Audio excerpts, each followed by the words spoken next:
Think you know esports? Think again. Here, the virtual hits as hard as the asphalt. This is racing redefined. Every battle, every red line, every risk, real. Those tears? That sweat? The milliseconds that put you on the podium? You can't fake it. Because any real racer can tell you it's more than just going round and round. This is about clutching victory from the jaws of defeat, pushing beyond what you thought possible. With the largest sim racing prize on the line, if you're race-born enough, you got a real shot at glory. Because this is iRacing, and it's as real as it gets. Watch it all live on Twitch.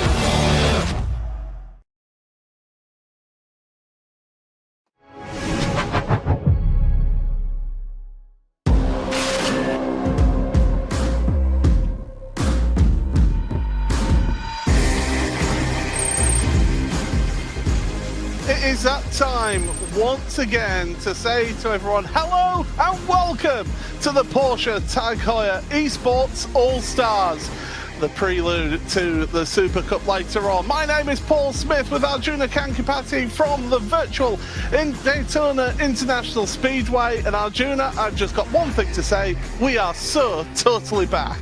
Oh, we are back, Paul. We had fun, didn't we, at the end of last year with the Contender Series. Like you said, us warming up to be back here at the World Center of Racing. We kicked off 2024 with our first trip to the Daytona International Speedway, and we had a blast. We've got a bit of experience now with these Porsche Cup cars, but before that, the All-Stars get to have some fun in a prototype. Yeah, absolutely, and we're going to mix things up how things have run here in the All-Stars this year compared to previous years. Previous years, the drivers got used to the cars that they were racing. Not this season. We start here, as I say, at Daytona. Next week at Mugello and then Spa-Francorchamps. 3 races in a row and 2 different cars for them to get used to at the start of the season. Sachsenring, then Thruxton, Fuji and Le Mans round out the season for our All-Stars here this season. But Arjuna, this is certainly... we have a lot of fun with our All-Stars as we see the format for today's races. Absolutely. It all starts with qualifying underway right now. Drivers on track together for 10 minutes. And then we go for the sprint race. That's always fun, 15 minutes before we do the full invert. We put the fastest at the very back, make them claw their way through the field for 25 minutes. And Paul, we always have a lot of intriguing things happen in that main race and hopefully some surprising winners as well. Absolutely. It's one of those venues and one of those races where you cannot decide what is going on. Well, earlier on today, TK was having a little bit of family time whilst practicing as well. Always good to see. I did see later on in practice that he was also having the dog to contend with as well during the warm-up. So TK spending a bit of quality time with the family before getting down to business. Oh, you love to see it as well, making sure we introduce the next generation early. And I've got to say, if TK's putting a dog behind the wheel of his sim rig, it really shows anybody but Quirk. That's what he wants right now. Yeah, I'm going to say it was just before we went into qualifying that he had the dog on the lap there. So he was trying to drive with a dog in the lap. But anyway, let's have a look then at the track, the Daytona International Speedway, Arjuna. And one thing that we've got to say about this track is draft is going to be king. Oh, absolutely. Even in a prototype like this, I was just there last week for the 63rd running of the Rolex 24, and it's quite remarkable. From top of the grandstand, you can see the entire track, and as they carve their way out of turn 6, almost all of the 2.5 miles of banking are used. The one thing that we have to slow our roll down for, that Le Mans chicane, the quick left-right flick. We don't have the new version of it here on iRacing just yet, so the drivers can be a bit more aggressive with the curves. It's going to be very important. It's going to be interesting to see Casey Kerwin, Emily Jones. Can they replicate their success from a year ago here in Daytona Beach? Yeah, it's going to be intriguing to see. Qualifying is about to come to an end here. We have got a guest driver from Porsche as well. Antonio Felix da Costa is joining us here today in this racing. But we are getting ourselves set for the start of the race. So we will get ourselves through the starting grid in just a moment's time, but we can tell you that Casey Kerwin has already got himself onto the front row alongside, there you go, Antonio Felix da Costa, the Papa Lopez and Quirk then on row number 2 with Grizzle and Basically on the 3rd row. Row number 4 then is going to be Pablo Vicente with Tony Kanaan. See what Tony can do there from row 4. Row 5 for Kenny 500 and Straddy. With Daniel Gray, look out for his livery. He's the Arjuna fan club with Sam Soyd alongside him. Then back 2 rows, Emery and Love 46 with Boy Zaza and Storm Molina. Great to have Belle back with us on the grid. She's starting on row number 8. 16 cars here, Arjuna. People sometimes say, well, that's not enough cars for a race. You can have a race with 2 cars, can't you?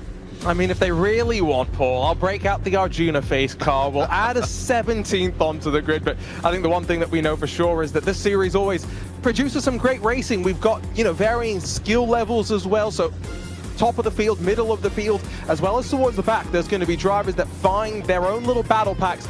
And of course, I will just say, it's a shame not to have Matt Malone, Dan Suzuki here, but they've of course got some other things to take a priority in 2025, so we wish them well. We hope we'll see them back as All-Stars in the future, but we look at this field of drivers and we really go, wow, this is the prelude. Can you just imagine what the Super Cup's going to be like when we get all 30-odd cars thrown out here at Daytona? Yeah, it's going to be spectacular. I can't wait to see what happens here today. And well, fans enjoying the Ferris wheel, and you too can do that. Now, Arjuna, you were there last week. Did you go up on the Ferris wheel? I did not this year, but I did last year. So the only reason I didn't do it this year is because, the time that I was going to go and ride the Ferris wheel, I had the great opportunity to go and jump into the booth with John Hindorf. So, pros and cons. Didn't get to ride the Ferris wheel, did get to go see the view from the booth at the Daytona International Speedway. And talk sim racing in the booth as well. I mean what's better? Can you stop me? Well, drivers are getting themselves going then, and already we've got a spinner. Antonio Felix da Costa has spun out of control at the Le Mans chicane. He should be able to slot back into his front row position. I'm sure one or two of the All-Stars will have a few words to say about that when we go and speak to them later.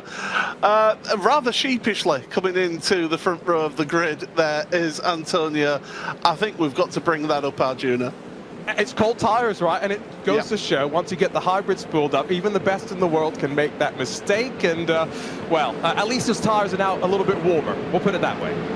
Yeah, a driver who's driven this car in full metal racing, is a multiple champion in various different categories. So, yeah, even the best can do this. But we look then to the Porsche RSR to head on to pit road to start this race. There goes the safety car.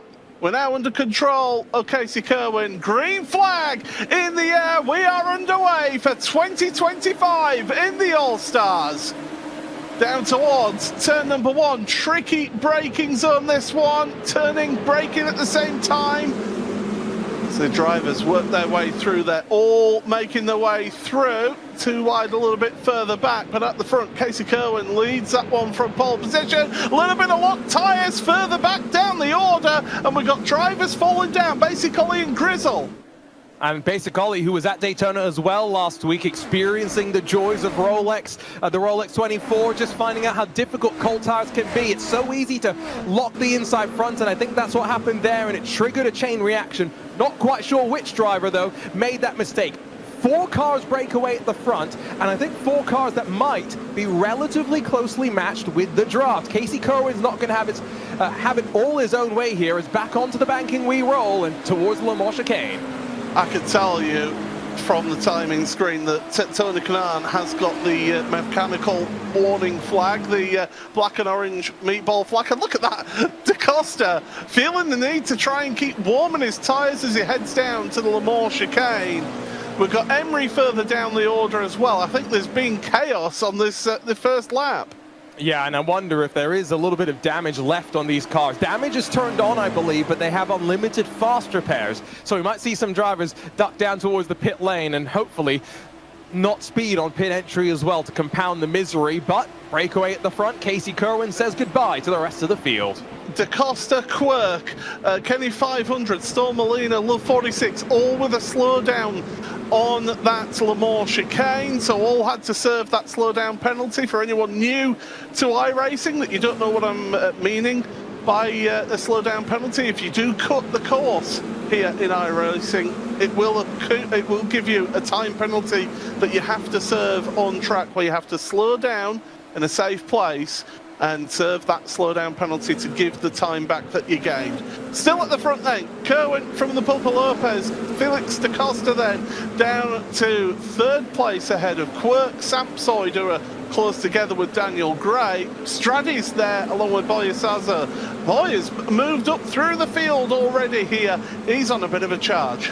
Yeah, often we talk about him as the Minister of Defense. Today, going on offense and really slicing and dicing his way forward. And it'll be interesting, again, these drivers all have fixed setups. So draft, like Paul called out at the start of the show, is going to be important. But I think equally important is going to be getting to grips with the balance of the car, especially through that particular chicane, where again, grass still here on iRacing. You can use the curbs on either side, not too much before you start to pick up incident points, maybe a slowdown as well. And to that point on slowdown, Paul, all those drivers that got it on the first lap, it's because of the system, the way it works, slowdowns are always more impactful on lap number one. It will ask you to give up more time. How do I know? Well, my one Porsche All-Star appearance at Le Mans, what happened? I was leading the race out of Tetra Rouge, slowdown penalty. So yeah. Yeah, experience is rather brutal, as TK is now a lap down, just coming out of pit road after getting his damage repaired. But he's going to join into the group there, a lap down, but he'll still have some fun there. And of course, with these all-star races here, for the main race, the feature race, we invert the entire field for the starting grid. So TK is actually starting in pole position, Arjuna, into the second main race. That is assuming that no one else has more misfortune than TK, but yes, right now provisionally on pole. And he's got experience at this track as well with this sort of racing. He won the 2015 Rolex 24 back in the Daytona prototype era, so a slightly different form of high downforce car, but of course TK, he knows his way around downforce, so it'll be very fun to see him lead us off the banking into turn one at speed for the very first time. Let's ride on board though, through this chicane, and pull that speed, the confidence, the momentum you've got to carry. It's a corner that really does start to catch some drivers out. Yeah, you could hear basically just bleeding off the throttle there, going through the Le Mans chicane, then bang! Back onto the throttle there to carry the speed out the chicane all the way through the front stretch here and through the tri-oval in towards turn number one once again. So drivers working their way through. There's Sampsoid working his way through. He's currently in fifth place at the moment here. Good start for the British driver. And out of the International Horseshoe, looking forward to try and catch up to Quirk, but he's also looking behind him here with Daniel Gray in close company. Yeah, looking good in the orange Apex Racing machine. Not often that we see that color, but it's Sampsoid's color. It really works quite well, and I think we're going to drag both David and Basic Ollie into the booth at the very same time. One of our favorite things to do in the world of All-Stars. We'll start with you, Sampsoid. How are you doing? Great to have you here at the All-Stars again. A little bit stressed, I sense. I'm sweaty. I'm up 7. Didn't get my qualifying, but yeah, I maximised the lap 1, stayed out of trouble, got some overtakes done, and now I'm just trying to stay with Quirk and keep Mr. Graham back there. Speaking of trouble, unfortunately, Basic Ollie, you found yourself in it. Now, before we talk about that, you were here at Daytona a week ago. What was that experience like for you, experiencing the Daytona International Speedway? It was something I'll cherish forever. It was absolutely brilliant. We've got nothing like it in the UK. The fact you can, sit at the top of the grandstand, you can see a whole lap. It's just, I just don't know any other circuit where you can do that. It was just incredible, and something I'll definitely want to do every single year now, because it was absolutely brilliant. Like I say, being able to see the entire racetrack is special, but let's talk about the trouble. What happened into the International Horseshoe? I think Pablo just forgot where the brake pedal was, unfortunately. Just had a bit of a moment and yeah, sent it on me in T4. It wasn't. I don't think it's malicious. I just think they locked up big time. Just yeah, unfortunate. I was the victim of it. So got some damage. I'll try and pull it back. It's all about race 2 now for me, I think. And well, Samsung will go up towards you, a little bit further towards the front, staying out of that trouble. What's your now target for the rest of this race? You're not far away from Quirk, but there's a podium up for grabs as well. Yeah, Quirk's cooking right now, so my plan is to stay with him and not invite any trouble back there. First round, 1 score points, and yeah, then I'll worry about race 2 from the back. And well, let's start to focus on the rest of the season as well, because we talked about it at the start of the show. We're not just going to be staying in this 963 for a couple of races. We're going to mix and match things up. And so, what car are you most looking forward to? I'll ask you this question first, Basic Ollie. To be honest with you, this I like anything with a good amount of downforce. So GTPs, yeah, they're absolutely something I think I could get the maximum pace out of, kind of thing. I'll definitely think I'll struggle with things like the Porsche Cup. Not really my cup of tea, but you know, I start off strong. I love Daytona, I love GTPs. So yeah, I mean, I'll just try and make the most out of what I've got at the moment. But yeah, fingers crossed I'll find some pace in the Porsche Cup regardless. Samson, what about you? I would have said Porsche GT3, but this fix set is cooking. I mean, really enjoying myself. But yeah, I'm really excited for the Porsche GT3. I love that car. I love it. So great to have you guys as all-stars once again. We've got an exciting season lined up for you, and we'll bug you plenty throughout the rest of the season. Paul, great to be able to chat to both Basic Ollie and to Samsoid. Yeah, it's always good to get the thoughts of very stressed drivers during that one. As soon as we brought up Samsoid on screen, I thought, has he just been through a shower or something? He's really feeling it, isn't he? Oh, he's stressed, sweating. I think one thing to consider, Paul, is that we've been at Daytona in the virtual world right now, basically since the middle of January. So these drivers have been doing hundreds, if not thousands of laps. So they've got experience, but being in this situation, you've got Antonio Felix da Costa not far down the road in front of you. You put some pressure on yourself. David's doing a great job right now. Heuer, one of the best dressed drivers in sim racing, finds himself right now in 8th place after starting in 15th. Has got Kenny 500 right behind, so two compatriots trying to try and get one over each other out there on track. And so now we'll see Spanish Minister of Defense Borja Zazo really put up the wall down to turn 1, and we saw some great passing last week in the real world. One thing we've seen in the virtual world, of course, thinking of the iRacing Daytona 24, you can really run wide and open up the entry into the corner, but it opens the door, and that's why Borja went a little bit tighter. Look at the lines that he's running right now, Paul. He's just putting the car in a position where Kenny's got no option but to stay behind and to continue bleeding some time. Yeah, he is bleeding some time there. It is certainly dropping those drivers back from the others there. We're joined by another driver on with us now. Yes, Love 46, who's got Grizzle not far down the road and the pressure behind from Storm Molina. Back for another season in the Porsche All-Stars. Love 46, how are you doing today? Hello, hello. So happy to be here. Thank you so much. Doing well. Thank you. So I was just talking to Basic Ollie and to Samsoid about this, but this season for the Porsche All-Stars, instead of staying in one car for a couple of rounds and then switching things up, we're just switching things up every single round. We've got the Porsche Cup car back again. We've got the Porsche GT3 machine alongside the 963 that we're in right now. Which is the one that you've been most looking forward to across of our 7 races this season? I'm definitely looking forward for Porsche Cup, but I really like that we're going with the prototype, with GT3 and Porsche Cup. Only no GT4s, so I'm more than happy and looking forward for the season. Sounds like we need a GT4 for next season. We've also got some new tracks as well, right? We've got Thruxton, Sachsenring. How much experience do you have at those particular tracks? Are they pretty new to you? Yes, they are. Sachsenring, I think I raced in the race room. That was like long time ago. So yeah, I'm going to learn these tracks and hopefully we'll get a good performance on them as well. You've got some battles starting to intensify up in front of you. So what's your approach now? A couple of laps left to go, but we've also got that full invert, right, for the main race. So you're in a pretty good position. You'll start 4th if you finish where you are right now. What do you want to do?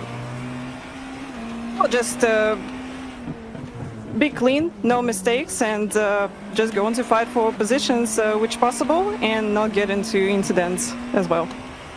And speaking of incidents, I've got to ask the question, how many incident points are you at right now? Because if I'm driving at the Le Mans chicane, I tend to get 1 incident point a lap. It's 8.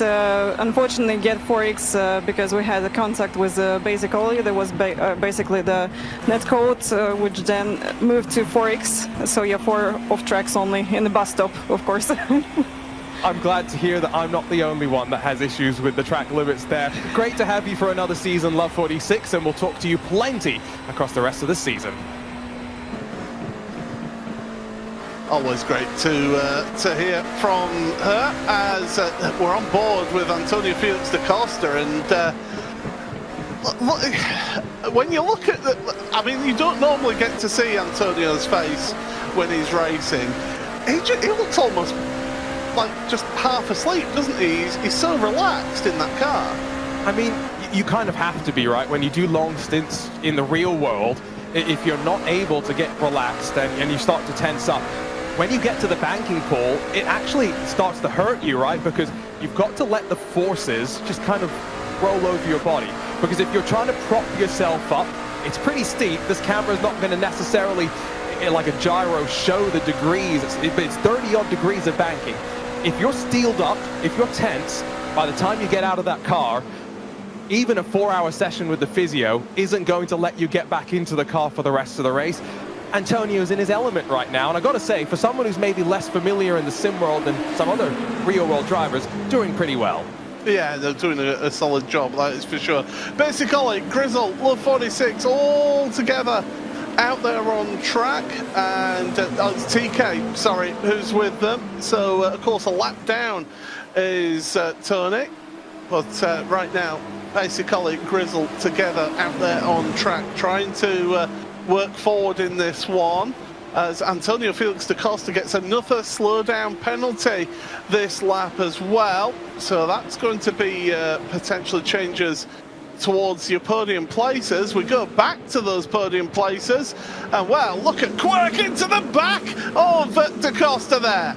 I mean, we saw some great wheel-to-wheel racing in the prototype last week, and we're seeing it here as well.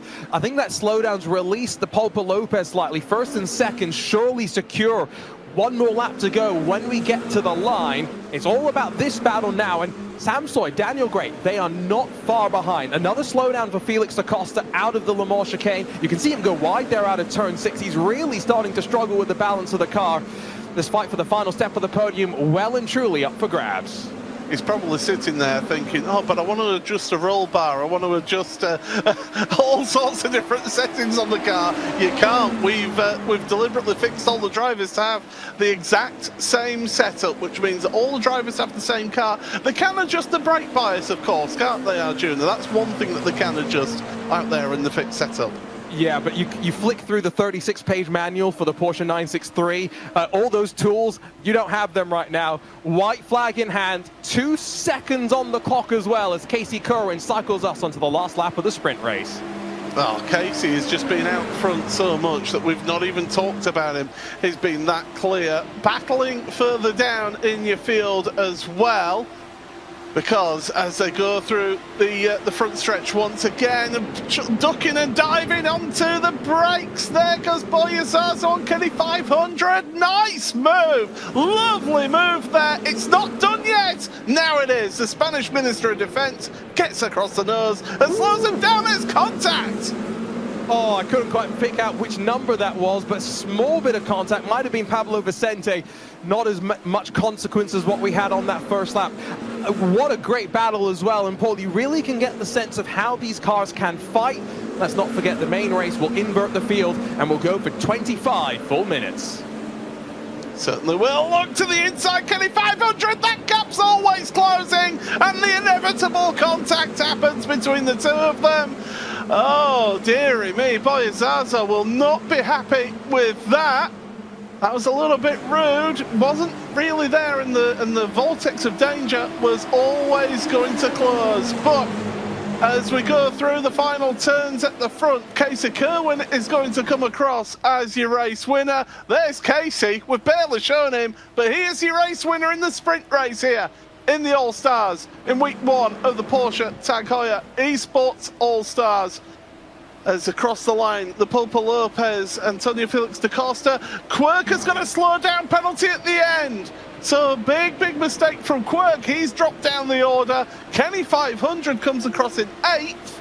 But my goodness, that was a hard-fought race at the end for a lot of our drivers. Emery's going to be the last driver across the line for us here in this sprint race. Wow. That was certainly entertaining opening race of the season for you in the All-Stars. It's Casey Kerwin from the Pulpo Lopez by 6.5 seconds, with Antonio Felix da Costa in 3rd. Daniel Gray and Sampsoid are the next 2, along with Quirk, who dropped down to 6th. Stradi, Kenny 500, Basic Collie and Pablo Vicente rounds out your top 10. Boizazo and Grizzle then, the next 2 with Love 46 and Storm Molina. Emery, the last driver on the lead lap, and Tony Kanaan did finish, but 1 lap down.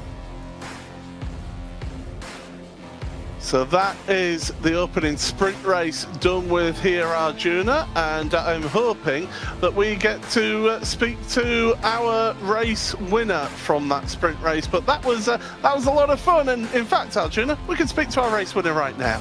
Back-to-back sprint race victories here at the World Center of Racing for Casey Kerwin. Casey, it was great to see you last week in person at Daytona. Continue the success here in the Porsche All-Stars. How are you feeling with the first race of the season in the books? Yeah, it feels good. Yeah, it's obviously nice to be back in the series, have a lot of fun with everyone. I think da Costa and Pablo, I think both got slowdowns there in lap 1 by the looks of it, so that kind of made my life easy. I was battling a lot for fun and practice with da Costa, and he's really quick, so he was right with me through the whole infield until he got the slowdown. So it'd be fun coming from the tail with those guys, and hopefully we can all survive and have some good fun here. 25 minutes, you're going to start 16th, trying to get to 1st. Come on, I'm not going to ask you to put a bet down, but what's your expectations? How far forward are you going to get? I don't know. I think it really just depends on the start chaos. You could, even if you pick off some spots, if you get parked up a bunch, you can see someone that'll get out to a 3, 4, 5 second lead or something. So, we'll see how the start chaos goes. I think top 5, 7 is doable for sure, but we'll see how just the start chaos goes. Hopefully I make it through T1 in the first lap and go from there. So.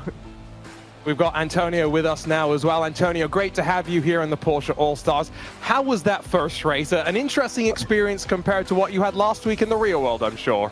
Yeah, 100%. First of all, thanks for having me. It's whenever I can get myself a steering wheel and some other guys to race with, it's always fun, and I'm always up for it. So, yeah, it was fun. It's just I'm being a bit caught out by things of iRacing, with the slowdowns and stuff. I had a couple, and that obviously then damages my race. I was having a nice fight there for P2. Definitely don't have the pace to win today.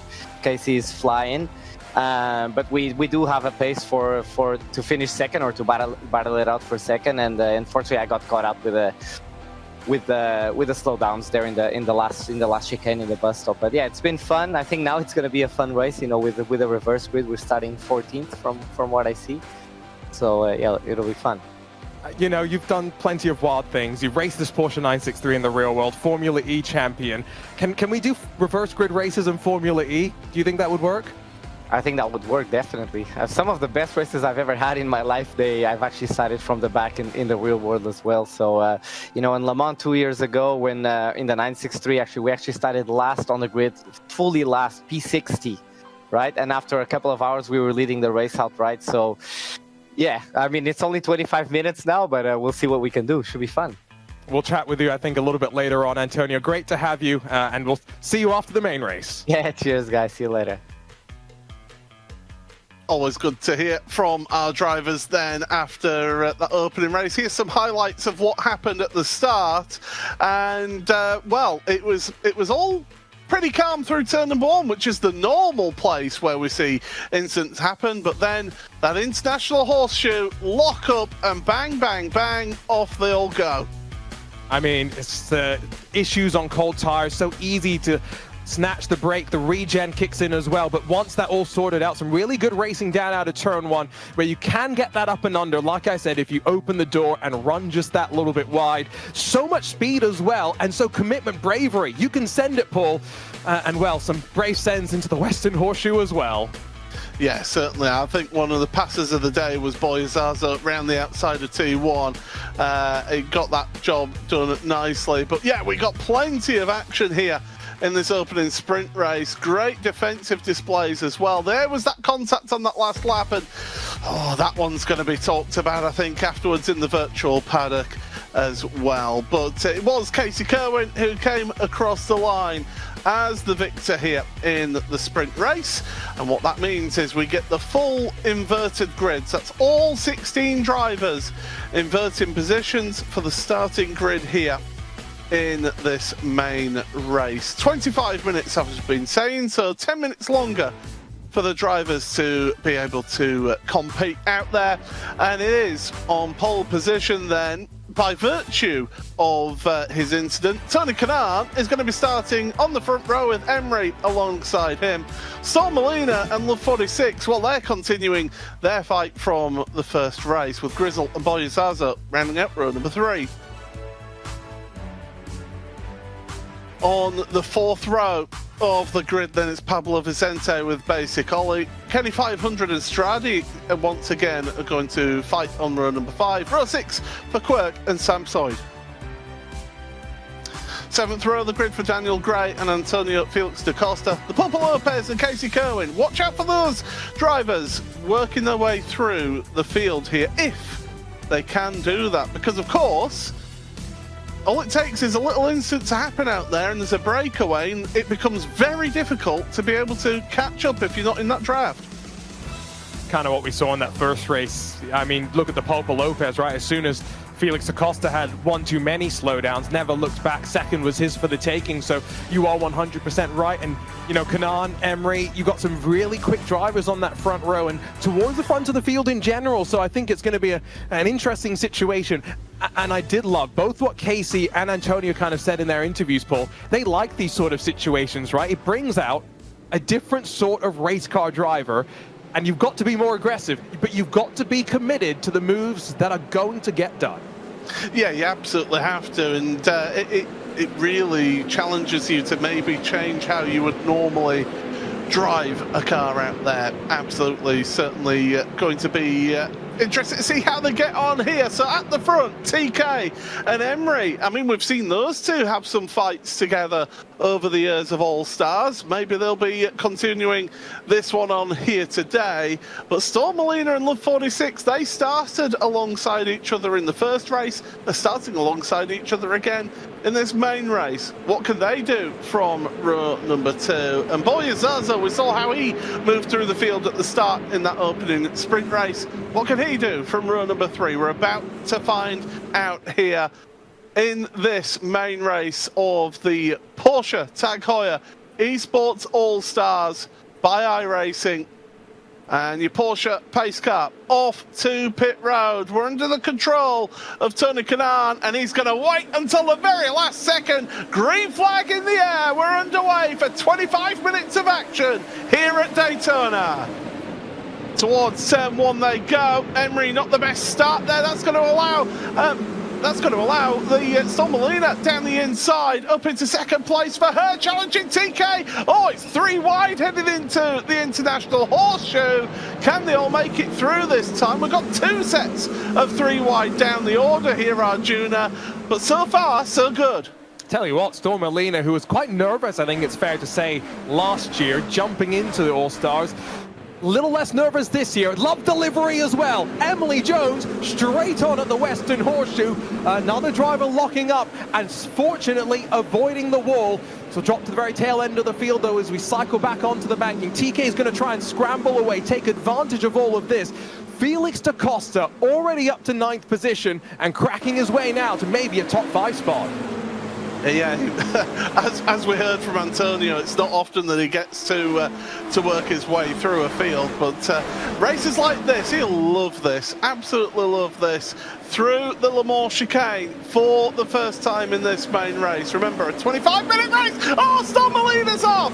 Oh, off she goes. Tony Kanan's got a slow down penalty as well. Oh, it's drama at the front, which means that Boya Zaza goes to the head of the field with Grizzle right behind. And I think this might be a race victory on the cards for Borja Zazo if he can defend. If I've ever seen a commentator's curse, I'm sorry, Storm Molina. You can blame that one on me. Around the outside for Grizzle's not going to work. He'll slip back into line.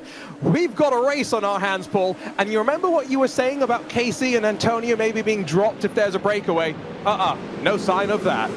No, not at all. They're stuck behind a couple of battlers, though. Pablo Vicente and Quirk are fighting amongst themselves, so they are stuck behind them a little bit to a degree. Grizzle and Basic Ollie as well.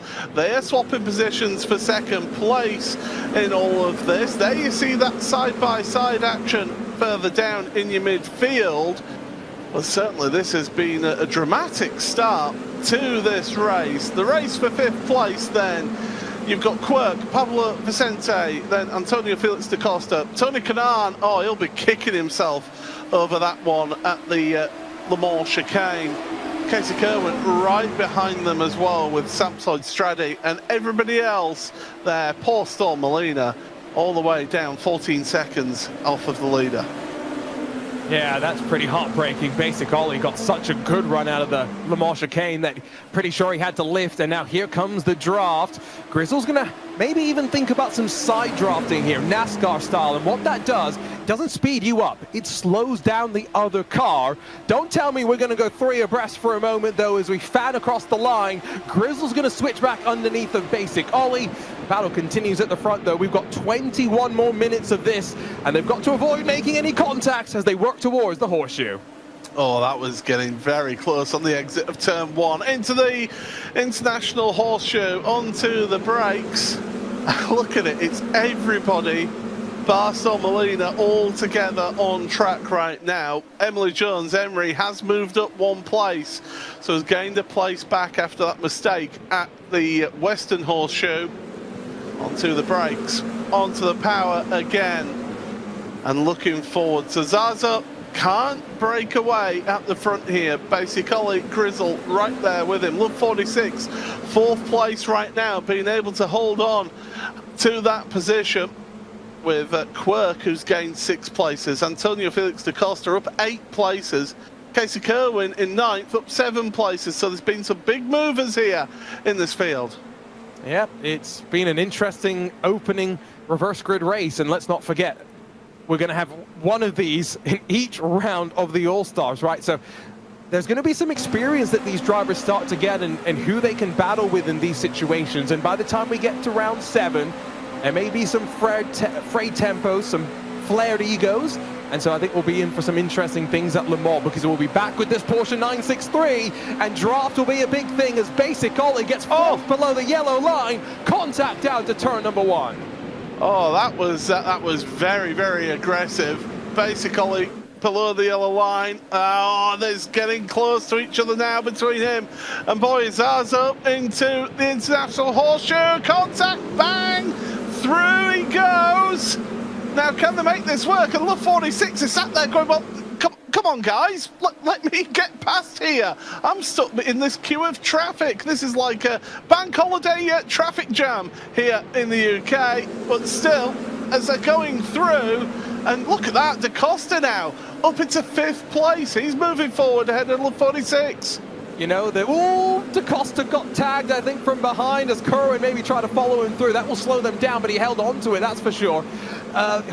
You know, we had that iconic moment during the Rolex 24 where Tommy Milner put his hand out the window and said, I'm now number 1.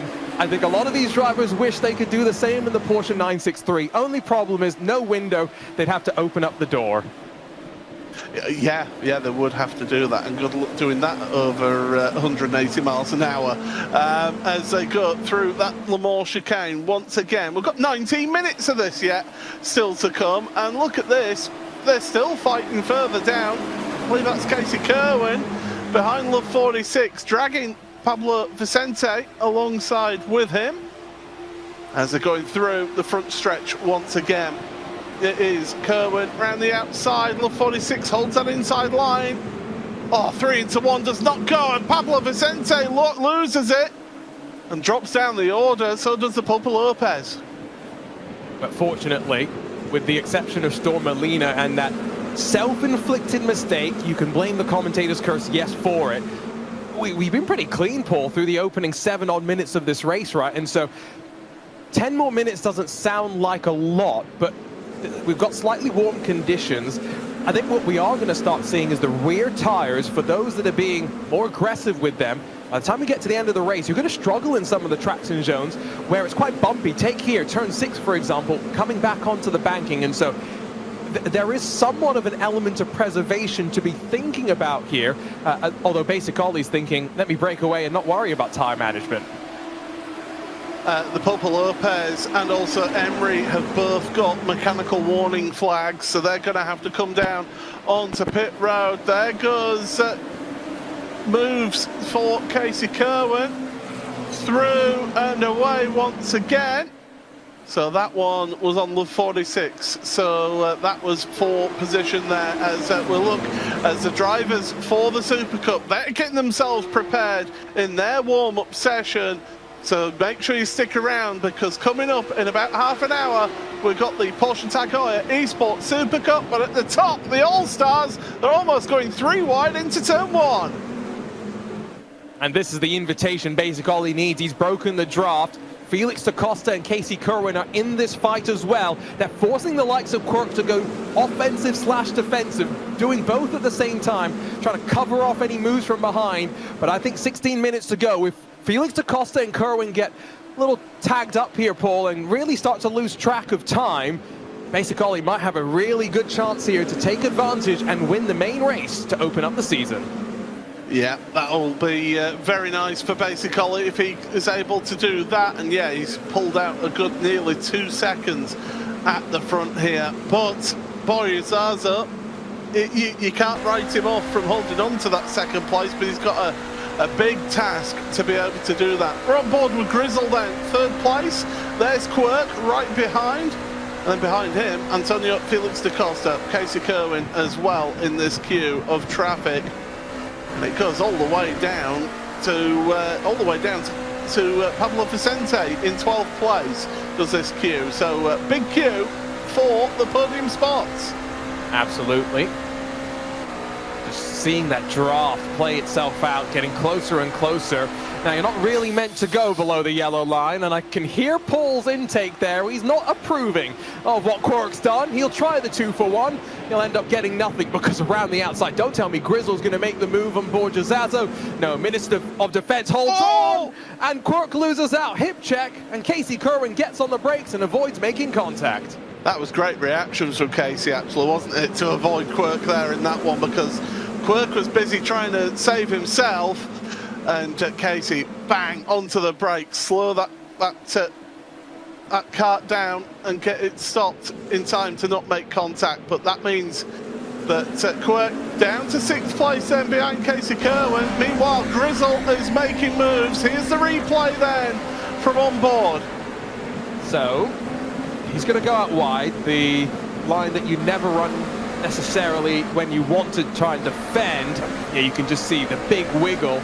And you remember in the night last week in the Rolex 24, they had an incident on the restart where it just kind of compounded. There was no fault that could necessarily be placed. Maybe one car, GTD machine, maybe being a bit too aggressive and not getting on the brakes. This was the opposite. Everyone recognized the situation, Paul, and avoided making it any worse than it needed to be. Yeah, really, really well done there for that one. So we've got just under 15 minutes remaining in this main race here in the Porsche Heuer Esports All-Stars. And still, it's Grizzle then in 2nd place. He's been able to stick it into 2nd and hold on to it. Although Boyasazo down the inside.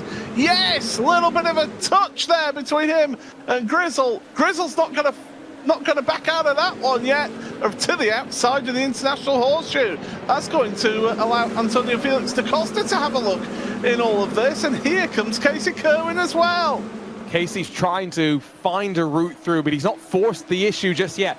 I think Grizzle's got a great chance here if he's brave under the brakes to get the move done through the Western Horseshoe. Kerwin lunges up the inside of Da Costa, who now gets tagged on the nose of Quirk. He'll get spun back around. One car took to the grass to avoid all of that, but that's the chaos of a main race with a full invert. Oh, dearie me. And yeah, Da Costa dropping down the order to 12. Right now, so big dramas there for them on the exit of the Western Horseshoe. And yeah, Kerwin, what a decisive move it was from Kerwin there to stick it down the inside, to make that move stick, to not only just late braking but also be able to hold it to the apex. Absolutely. All of this though, Paul, I did kind of predict this. Sometimes a broken clock is right, twice a day. Basic Ollie has broken away, and so we look behind at Quirk. We'll chat to him as well. Quirk, this has been chaotic. What's all been going on from your perspective? Oh, chaotic. This is just another day at the office for Pesk All-Stars. It's good to be back. First day at school vibes in 2025. Yeah. I've got to ask Quirk, where's the livery? You had your face car ready from last year. I need to find it. I gotta find my face.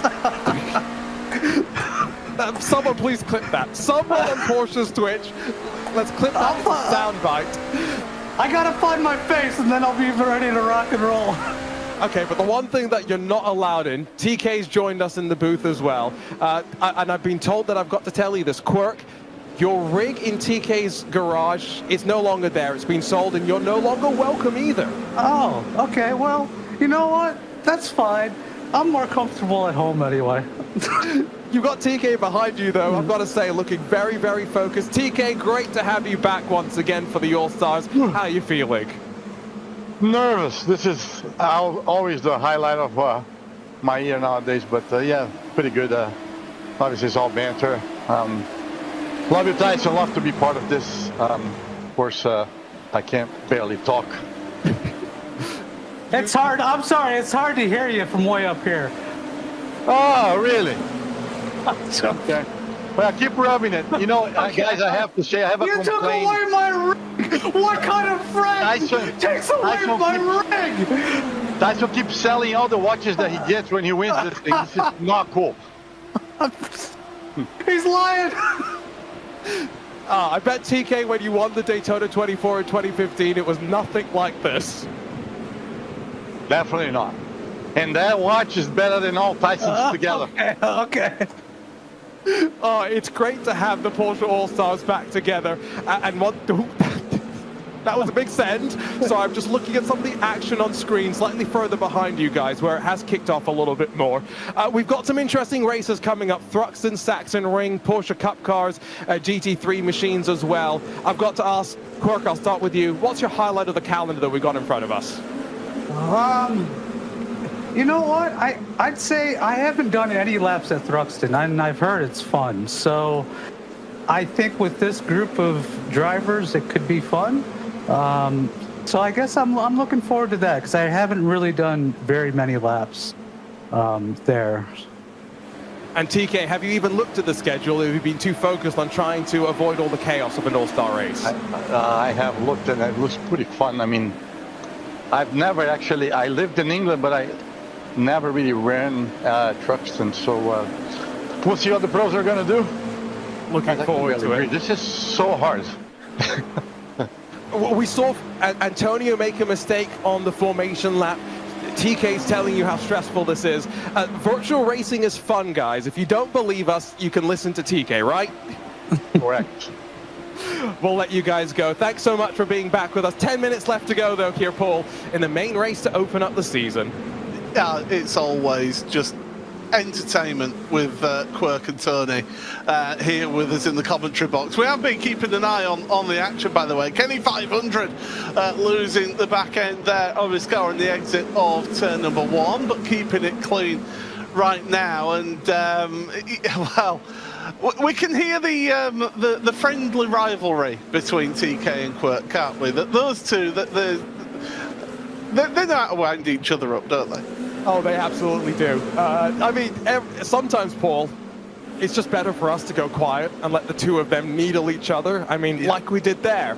I mean, the line from TK about the watch, the Rolex, I mean, there are some great clippable moments just in that one that exemplify what the All-Stars is all about. And, I mean, poor TK, right? This is so weird for him. He's never really had to talk while driving. He's talking in a language that, you know, is not necessarily his first as well. We're always so privileged to have someone like him join us as contact and love 46 off and into the wall. When you don't have, if you don't have bad luck, you have no luck at all. And unfortunately, Love 46 ends up facing the wrong way there. I just want it on record, by the way, if anybody from Porsche or anybody else is listening, I actually prefer the Tag Heuer connected watch. That's just my personal opinion. Anyway, as we go through into turn number 1 once again, as through they go, and Kenny 500 still fighting it out, still not able to get past Stradi in this race here, as we'll take a look in the replay box. This is what happened to Love 46. And so, remember, this is with the older version of the chicane than what you would have seen last week in the real world. So you can be a bit more aggressive over the curve. Problem is, you get a bit of contact and suddenly you're out of sorts.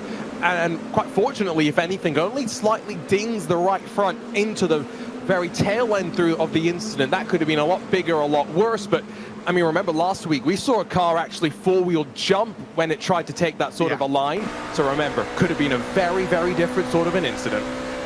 Yeah, we've had a lot of returning drivers here in the All-Stars. We've got a couple of new drivers as well in this series. Great to see some new faces coming along as well. Pablo Vicente is one of those. And Arjuna, I believe you've got the man himself.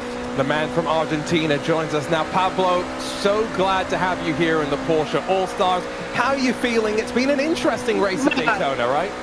You don't come in a good moment, mates. This is not my race, this is not my car. I make a lot of mistakes. I'm not so happy. That's okay, because it means that when we talk to you later this season, you know that there's a saying in English, the only way is up from here, right? So it can only get better. Yeah, I know. This is the first race. I hope next one with Porsche Cup, with Porsche GT3 is my car, so I hope make good race. This race so hard, start hard, make mistakes. I'm not so happy. It's not the dream for the boot. Well, like you say, this is not necessarily your car, right? And so I think talking to us, it's also a bit of a distraction, right? So it's a new environment, a new situation. Let's also talk about the reverse grid. How's that? What was that like from your perspective on the race start? I'm sorry, I don't understand the last question. The start the race. You asked me about the race or what? Yes, yeah, no. So we have the full inverse, right? The full reverse. The problem is this car have cold tires. It's very difficult to stop it, and I make a big mistake. I'm so sorry for passing Olivier. I think him is hard start with this car, but it's okay. It's okay. I think it's race incident, but I'm sorry for him. We're so glad to have you, Pablo. We'll see you through the rest of the All-Star season as well, and hopefully with a big smile on your face. There we go. It's. I tell you what, I struggle to talk and race and get asked questions by Arjuna when English is my first language. When English is a second language and you're having to do all that and do the translation in your head, I can't imagine how difficult that is. Yeah, and you know, like he says, this is not his car. He's quite handy when it comes to the Porsche Cup car and to that GT3 machine, so I think it'll be interesting. He'll push Casey, he'll push the Pulpo Lopez, some of the main characters, if you will, at the front of the championship equation.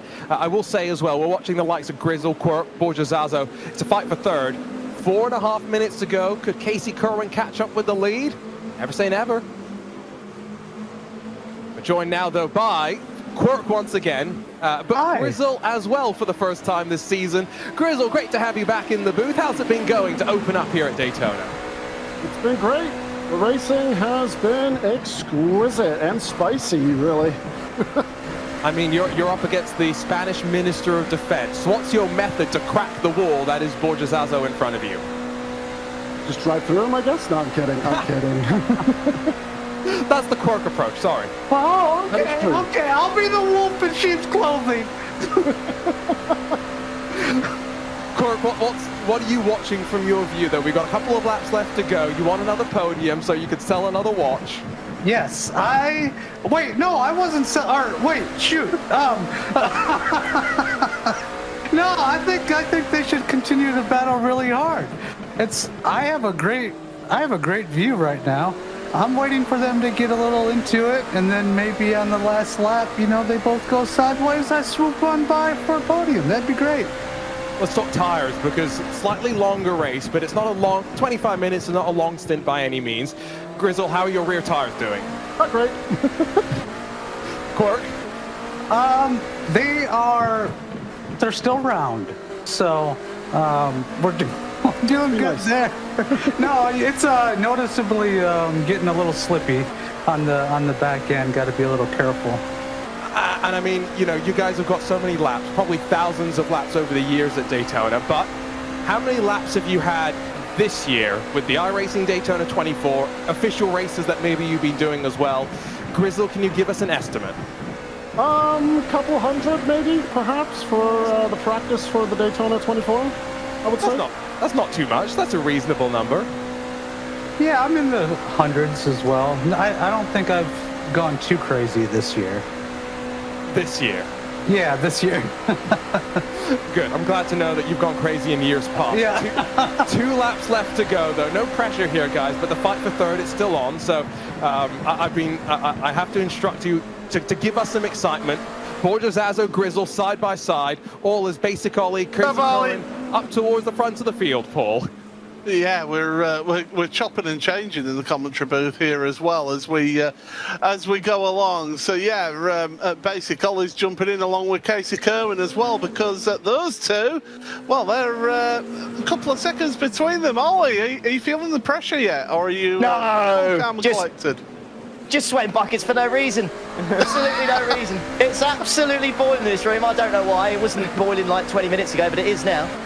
Casey, come on, you've got a couple of seconds to catch up here. Is it something you can do, or is I'm just gonna skip the bus stop here. I'm just gonna stay on the oval, just cut through the grass here. I'll make it up. No, I don't. Ollie's got good pace. I don't think we'll have enough time, but yeah, it was quite eventful at the start, and we survived though. So. Yeah, you've had to work your way through the field again. It's something that you've come quite adept to in these all-star races. Yeah, it's always fun. Being in the back, it gets in some crazy situations, but yeah, thankfully we survived all of it and kind of followed DaCosta through a lot of it. Unfortunately, he got spun, but yeah, it was good fun, and yeah, enjoyed it. Now, no pressure, Ollie, but it's the honour of the king on the line here for you up at the front there. Do it to represent, yeah? Well, I'm going to do my best to finish this, mate, and I am going to celebrate like crazy if I get it, let me tell you. Okay, well, we'll leave these guys to it just for the moment, but thank you very much for joining us here, because we are on the last lap here, Arjuna, and it's 2.5 seconds for the lead, so that's not quite going to be close enough for us to get a photo finish. No, unless Casey does want to skip the Le Mans chicane, which we're not. I don't think he does.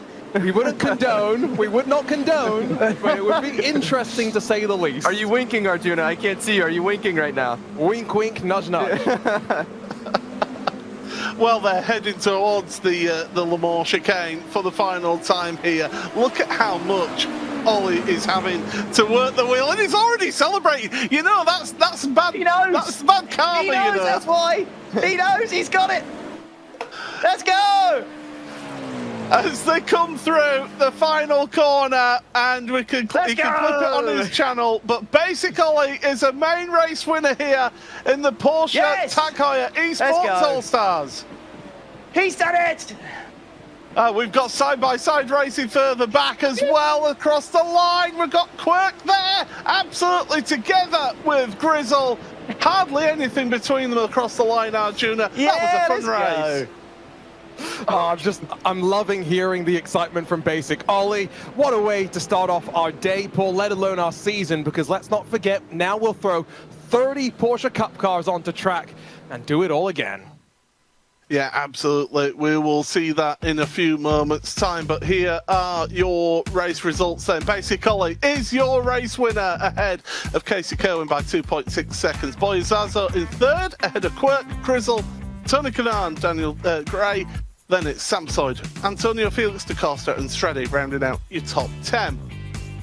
Kenny 500 then rounds out in 11th place ahead of Pablo Vicente. Love 46 in 13th ahead of Storm Molina. The Papa Lopez and Emery rounding out your field. Arjuna, you've got our race winner.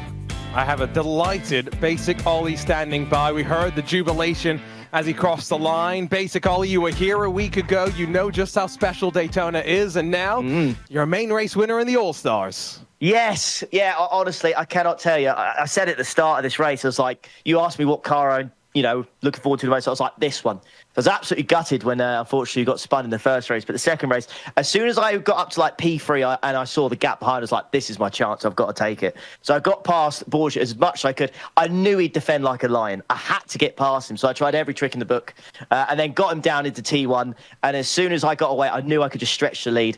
And my heart sank when that crash happened in T6 and it was Casey in P4. I knew that guy was going to catch me. It didn't matter if I had the purple lap. I knew he'd somehow get close to me, and that's exactly what I did. So thankfully, managed to hold on. But yeah, I think another 5-6 laps, I think he would have had me. But it don't matter. It don't matter. We got the win, which is the main thing. And well, let's talk to Casey here in this Loctite post-race show. Casey, a couple more laps, it could have been close, but another good day at Daytona to open up the All-Star season. And now you'll look forward to switching gears slightly and jump into a slightly different car. Oh, and then he's forgotten to unmute himself. Just throw him under the bus.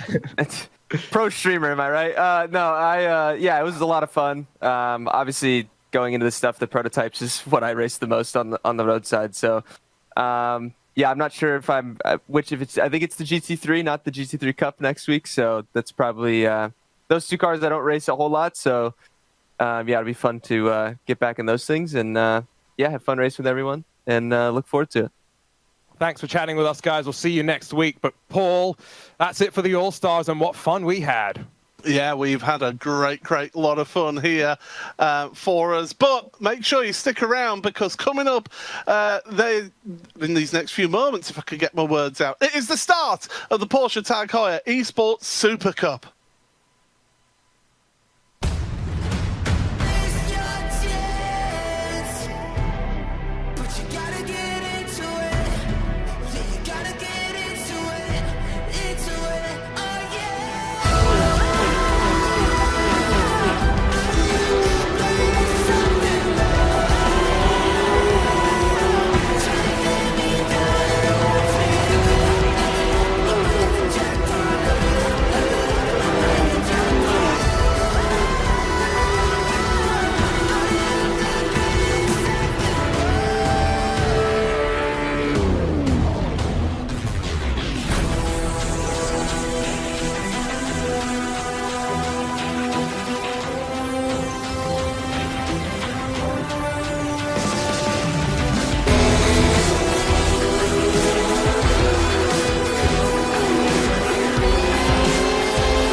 Of the best sim racers in all the world are all competing here at this opening round at the Daytona International Speedway for the Porsche Tag Heuer Esports Super Cup.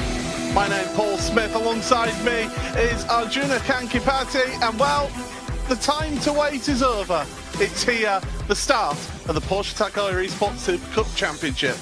And last year we came here to Daytona for the very first time. We had a rolling start for the very first time. And what did we see? Redline domination. Today, it's going to be a very interesting story, Paul, because Redline are here in numbers once again, but Kawanda have returned with great strength. Williams Esports have got some really interesting drivers, and oh, don't forget, the Apex Racing team as well. We've got 30 of the best drivers, like you said. Only one will leave as our champion. Certainly going to be an intriguing opening couple of races here to start off the season. We start here then this week at Daytona International Speedway. We head to Mugello for next week, so the drivers don't get long to rest. And then just 1 week after that, off to Spa-Francorchamps. We have a mid-season tournament like we saw last season at the Sachsenring this time. And then the final 3 rounds of the championship. Thruxton, Fuji, and then Le Mans to finish off the season here. And well, these drivers, they have got it all to fight for. Qualifying, that'll get you your first set of points going into the season. And it's the form book, right, in many ways. Who was able to deliver under pressure? You get 1 lap in qualifying. It's do or die. It's put yourself at the front, a couple of tenths off, puts you at the back. There is an intensity of pressure, and I look at the schedule, Paul, and I just think about the commitments that our drivers will be juggling, right? They're not just focusing on the Super Cup, but their other commitments dictate when they'll be able to practice. And to back-to-back weeks, 3 back-to-back weeks to open up the season, it's a hectic start and one that will shape the direction that the stories will go in. 3 back-to-back at the start, 3 back-to-back to finish off the season for us here in this championship. Let's just have a look at what the drivers have to contend with then. 1 lap of qualifying, that's the only chance that you get, 1 opportunity. We get an 8-lap sprint race, and then the top 8 from that main race get inverted for the grid for the main race, which is 16 laps. You can accumulate 17 instant points before you get yourself a drive-through penalty here today. We've got some new drivers, we've got some returning drivers, and we've got some drivers that haven't been here for quite a while, Arjuna. I think this is one of the most stacked seasons of this championship's history. It's very interesting, isn't it? Because I look at the rookies and I go, boy, those are the rookies? Tristan Iglesias, Will Chadwick. These are drivers that have competed at the top level of many other championships, but have maybe only finally cracked the code of getting up to the top level of the Super Cup. And like you say, the returning names as well. A certain Mitchell de Jong in particular is one that I'm very curious to see how they're all going to get on. And don't forget, returning to Daytona for the first time since we came here last year, we've got some uncertainty. Rolling start for the one and only time this season. Luke McEwen grabbed the sprint race victory, Sebastian Job the rain race victory. But it was all about teamwork, how you could work together. 3.5 miles, the total length of the track. And yeah, we use almost all 2.5 miles of the banking as well. It's going to be interesting how drivers try to work. Tire management may be slightly important when we get into the second of the races as well. And it is a bumpy track. Don't let it deceive you. It's flat in places, but it's not easy. Yeah, and of course, first time this season in this championship's history, we have got the prospect of potential, and I say potential, weather interference in events as well. Not today. We've got nice, dry conditions for you here this season, but we are going to speak to our Paul Tag Heuer Pole Award winner, and it is Florian Lebigre joining Arjuna. Great to chat with the Frenchman Florian Lebigre, who last year competed in basically everything that he could. But Florian, a great start to this Porsche Esports Super Cup campaign. How important is qualifying? We've been talking about it. 1 lap, the pressure's on, and it can be difficult to get the job done. Yeah, well, I mean, especially on this track, I think quali is a bit important. If you're not ahead, you might get involved in crashes, and that's exactly what we want to avoid. So that's pretty good to start the season. And let's talk about the season that we've got in store for us as well. How confident are you feeling, right? Put aside the qualifying session. How's the prep been going? How are things behind the scenes at Team Redline? It's been pretty good, you know, having 2 world champions in the team. That's pretty helpful. I mean, yeah, we've put a lot of work behind the scenes, and looks like it paid off today.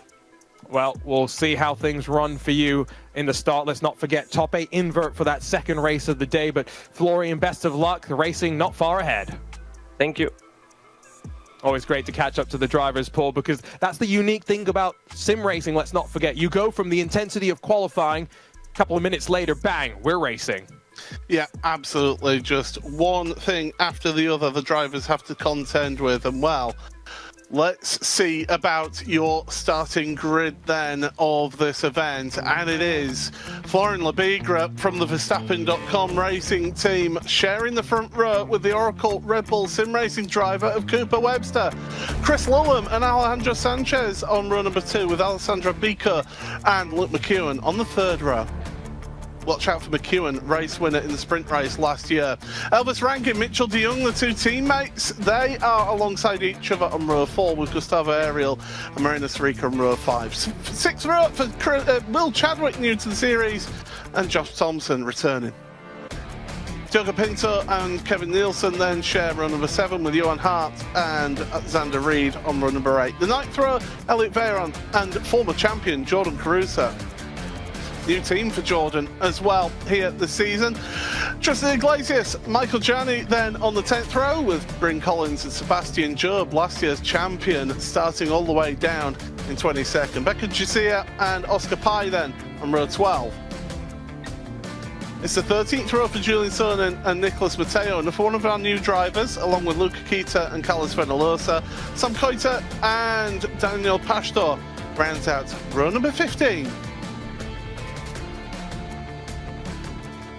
So there we go then, that is how things line up here. Arjuna, thoughts going into this sprint race?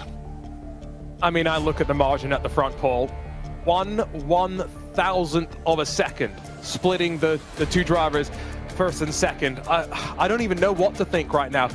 I think Redline, Kawanda, those are the 2 teams that have numbers, right? And numbers will help you in some of the rounds of this championship. But you can't count out the likes of a Luke McEwen from really standing up to be counted. I think Will Chadwick's going to be one to watch as well, because you and I, we know just how quick he can be if he puts some of those mental pressures aside.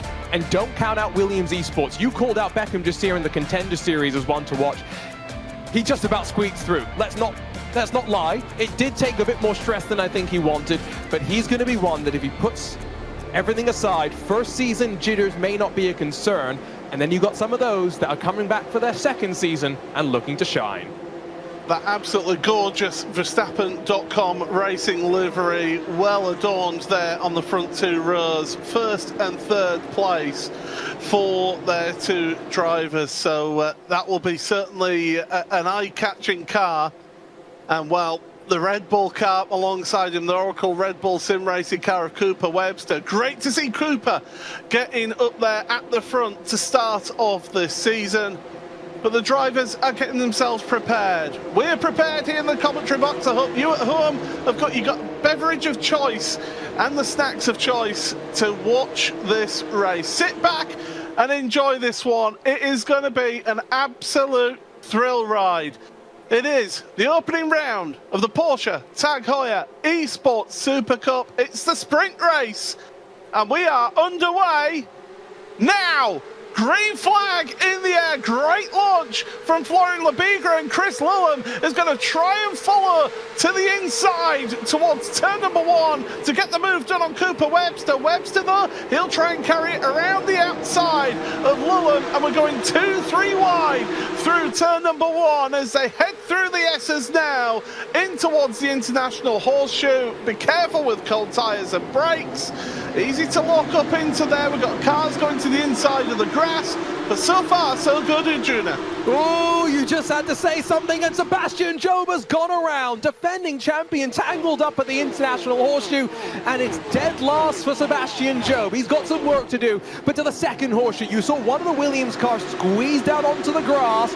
I think they just about tiptoe their way through safely, though. Lebigra leads from Lullum back towards turn number 6, but it's the drama at the start. Paul, you and I, we know winning this championship often takes consistency. Job really starting to struggle. Yeah, that's a suboptimal start to the season, let's just put it like that, for Sebastian. And it seems to be every season in this championship, the defending champion always had something happen in the first opening couple of rounds of this championship. Heading towards the Le Mans chicane. We've got 2 wide action further back. as we head on to the brakes, almost 3 wide into the chicane and contact. Bang! Now, was that 2 teammates that got into each other? I think it might have been. Bryn Collins is one of those involved. Luca Kita, Fenalosa as well. The Drago racing car slips and slides over the grass as it tries to rejoin. Oh, we've only got 8 laps to play in the sprint race. It's a short affair, let's not forget. And so let's see who's going to join this sort of breakaway at the front. Cooper Webster's going to try and cover off Alejandro Sanchez from behind. They almost play bumper cars off the banking down to turn number 1. Single file for the time being, though. And look at the train extending behind. Now, do remember, in this championship, it's every driver for themselves. But if you have got a compatriot there with you, you will work together. There is no doubt about that for them as they come through the International Horseshoe and back once again through the bootleg in towards the Western Horseshoe. Labigra and Lillum. You're going to see Lillum bump drafting Labigra to try and pull the gap at the front of the field, but Webster is right there, and Sanchez and McEwen are going to be wanting to be sniffing around for some positions here. And I think it's an 8-lap race, so you're going to start thinking about that top 8 invert sooner rather than later. If you're sat around 8th and 9th, right, De Jong and Rankin, like Paul was saying, in a very interesting situation right now, and you don't necessarily always work with a teammate. Sometimes someone on another team might become a temporary alliance just because you might need some draft, you might need a helping hand. Not necessarily sure how flexible some of these drivers will be in understanding that situation, Paul, because at the end of the day, like you say, everybody for themselves. Let's take a look, though, on the bottom, figure out what happened to our defending champion on lap number 1. So here he is into the International Horseshoe. It all checks up there. 2-3. It was 4 wide at one point, and it's over that runoff area. Easy to lose control of the car. Boot full of throttle then to get it turned around. Job stays alive. Biko's dropping down the order here on our timing screen. I think he's just having a few issues with his connection there, giving us a little bit of spurious information on our timing screen. But end of lap 2, start of lap 3 is still as they were at the front of the field. And I'll go back to Job just for a second, right? Because last year was his year in so many different ways, right?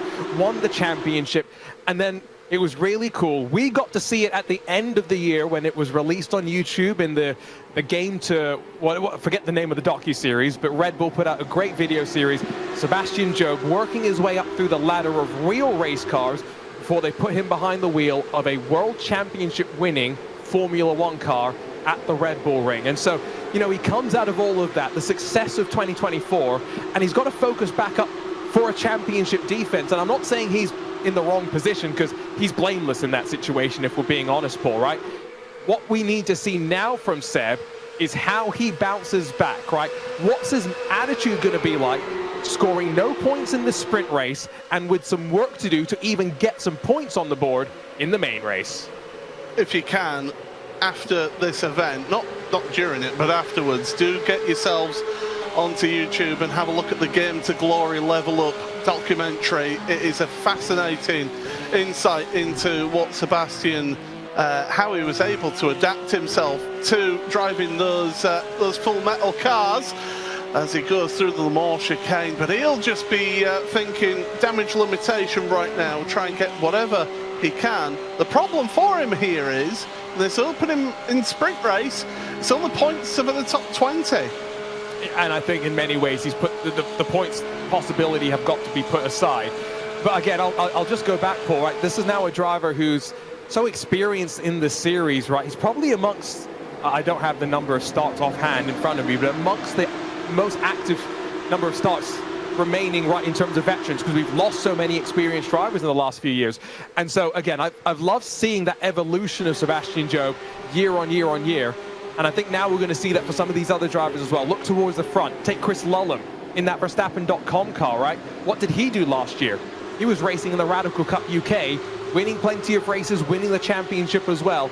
We're seeing these drivers up-level themselves year after year. And to your point, when you were reading through the grid, this is maybe the most competitive field that we've ever had, even if Josh Rogers decided not to join us. I do believe that Alejandro Sanchez and Sebastian Job are the only ever-present drivers now on the grid here in this championship. They've even got more starts than me in this series. I've only missed 2 races of this championship, but yeah, certainly those 2 are the most experienced in this championship, and experience does count for a lot of things in this championship. And I mean, Alejandro Sanchez has competed and challenged for the championship back in 2020, I believe it was. Sebastian Job, 2-time champion here in this championship. That experience can so help you throughout the season, but it's not as long a season as it used to be. And well, you speak of experience. This is a driver that, let's be honest, could have been an ever-present if he hadn't stepped away from the series. What was it, at the end of 2020? It's been 4 years since we've last seen Mitchell de Jong in the series, and he's doing quite well right now in the inverted top 8 starting spot, but he's got to be careful because he's got the eyes of those behind. He's the target in many ways. He's got Elvis Rankin, a teammate, though, to defend in that Team Indian Racing Festival entry. Oh, it's running wide there. That's Gustavo Ariel getting a little bit bullied through the bootleg into the Western Horseshoe, and it's Ariel and de Jong both battling it out. And de Jong, I'll tell you what, cannot meet a more humble person off track, but on track, oh, he is a demon. There goes Rankin as well, following his Team Indian Racing Festival teammate through then up into 8th place. So de Jong 7th, Rankin 8th, Ariel outside of that inverted place.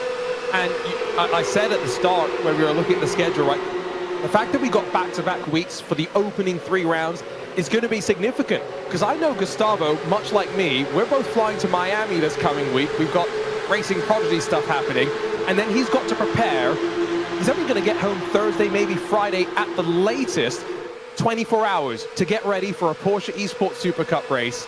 I mean, the pressure is immense, and that's going to be something that, Paul, a lot of these drivers have got other commitments as well, right? It's not just going to be Gustavo, it's everyone up and down that's balancing their roles in sim racing.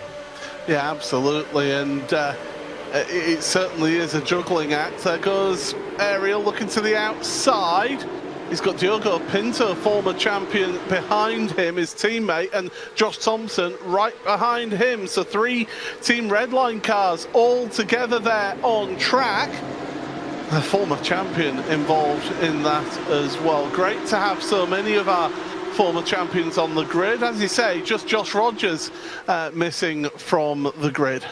And well, speaking of one of our champions, Diogo Pinto, last year ended up winning the IndyCar Pro Series as well, which debuted for the very first time, right? So, I mean, Diogo's been doing some great stuff in GTP cars and iRacing as well, so we know how quick he can be when you strip the assists away, when you take a car to its most basic, which effectively this Porsche Cup car is. But he's such a capable driver across the world of sim racing, and I think you've got to keep an eye out for drivers like that, Paul, who are quietly confident, no matter what car you put them in, what situation you put them in. These first couple of rounds of the season are going to tell us a lot about who's in the hunt. Certainly is. As we carry on through towards the Le Mans chicane, once again, lap number 6 of this round. Through the left, right, left, onto the power once again. Car number 9, Elliot Veyron, behind Xander Reed then. That's the Kubina Racing team. They drove out of the Coanda awning.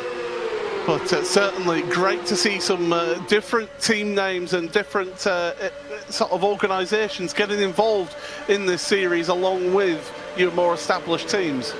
Absolutely. It also makes our life a little bit easier in the comms booth trying to figure things apart. Sanchez and McEwen do go wheel to wheel for a second and then instantly slot back into line once the 96 recognized that situation wasn't going to play out in his favor. Remember, McEwen won the sprint race a year ago, so he kind of understands the way to bubble your way to the front. And I think bubble your way forward, Paul, is the best word I can use, right? Because every couple of laps, you'll want to try and use that draft to try and pick up a couple of positions. Coming to the white flag, being back in 5th position, McEwen's not really got a chance of winning this race. Alejandro Sanchez also doesn't really have a chance of winning this race unless something happens down to the chicane or into turn 1 this time around. Yeah, they're working their way through then, through turn 6. I contend that is the most difficult corner on this track, is turn number 6, because you're trying to carry the speed through the corner, to carry that speed all the way through the NASCAR turns 1 and 2, down towards the Le Mans chicane. But it's very bumpy and a deceptive corner, isn't it, turn 6, onto the oval?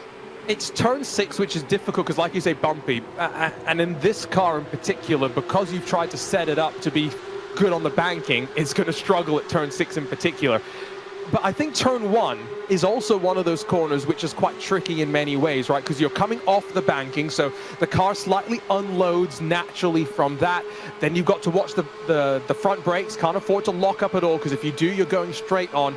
It's a difficult track. It's not simple in this car, that's for sure. And that's why they don't race here in the real world. The season starts for them in Sebring. We start our season here. One more lap to go, and the fight for the invert is well and truly on. Yeah, it's currently held by Elvis Rankin. White flag is in the air, and it's still De Jong and Rankin who are going to hold on to that front row of the grid for the main race as things stand. But look at it all checking up there at the front of your field. The gaps have closed somewhat at the front, but Lebigra, it's so far been flagged to this point, race leading all the way through. Chris Lillam's not shown any interest in trying to work his way through. I think they realise that they need to bump draft each other to try and stay at the front. Cooper Webster started in second place as big moments into turn 6. But this is the last opportunity now, really. It's the run out of the chicane that's important. Yeah, Elvis Rankin, I think good cover off of any move into 6 might just have given him some breathing room. I think Lebiga and Lullam, you expected them to work together in those Verstappen.com cars. And Cooper Webster, Diogo Pinto did win the IndyCar iRacing Pro Series last year, but Webster would have been a contender if he didn't miss multiple rounds of the championship, racing and preparing for the Macau Grand Prix. Keep an eye out for Cooper this year. We saw him win some races last year, Paul. He might be the Oracle Red Bull sim racing car that might end up in the championship hunt. It's Lebigra, it's Lullam, it's Webster. 1, 2, 3 at the front, and it's all together, and they're all bump drafting each other, so they're going to stay as they are. Pull out to the bottom to finish the race, but it is Florian Lebigra. What a debut to the series. Pole position and a sprint race win here in this opening round of the championship. More fights to the line further down your order here. But, well, that was all a bit sort of calm and collected, really, wasn't it? It wasn't so chaotic as we saw in the All-Stars. Absolutely. I think, though, it's just the appetizer. It sets the tone, the stage, for what is going to be the one with craziness. Slightly longer race, inverted top 8, and, Paul, let's not forget, more points on the line. Absolutely, the big points paid in the main race. But what a debut it is then. Pole position and a race win in the sprint race for Florian Lebigra from France, with Chris Lillam, his teammate, right behind him. Cooper Webster in that Oracle Red Bull sim racing car, 3rd place ahead of Alejandro Sanchez. Luke McKern, Alessandro Bico with Mitchell de Jong, Elvis Rankin, Gustavo Ariel and Pinto rounding at the top 10. Elvis Rankin getting that inverted grid pole position. Josh Thompson just outside of the top 10 ahead of Xander Reed and Elliot Veyron, with Marina Sarica, Will Chadwick and Kevin Nielsen. Jordan Caruso, 2023 champion, down in 17th ahead of some of the others as we go outside of the top 20.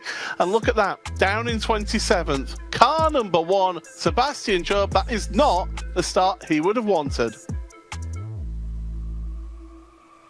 Absolutely not. And, well, it will be all about how he bounces back from this point forward. And I think that's where the Job of a few years ago might have been a bit more frustrated, may have pushed a little bit harder.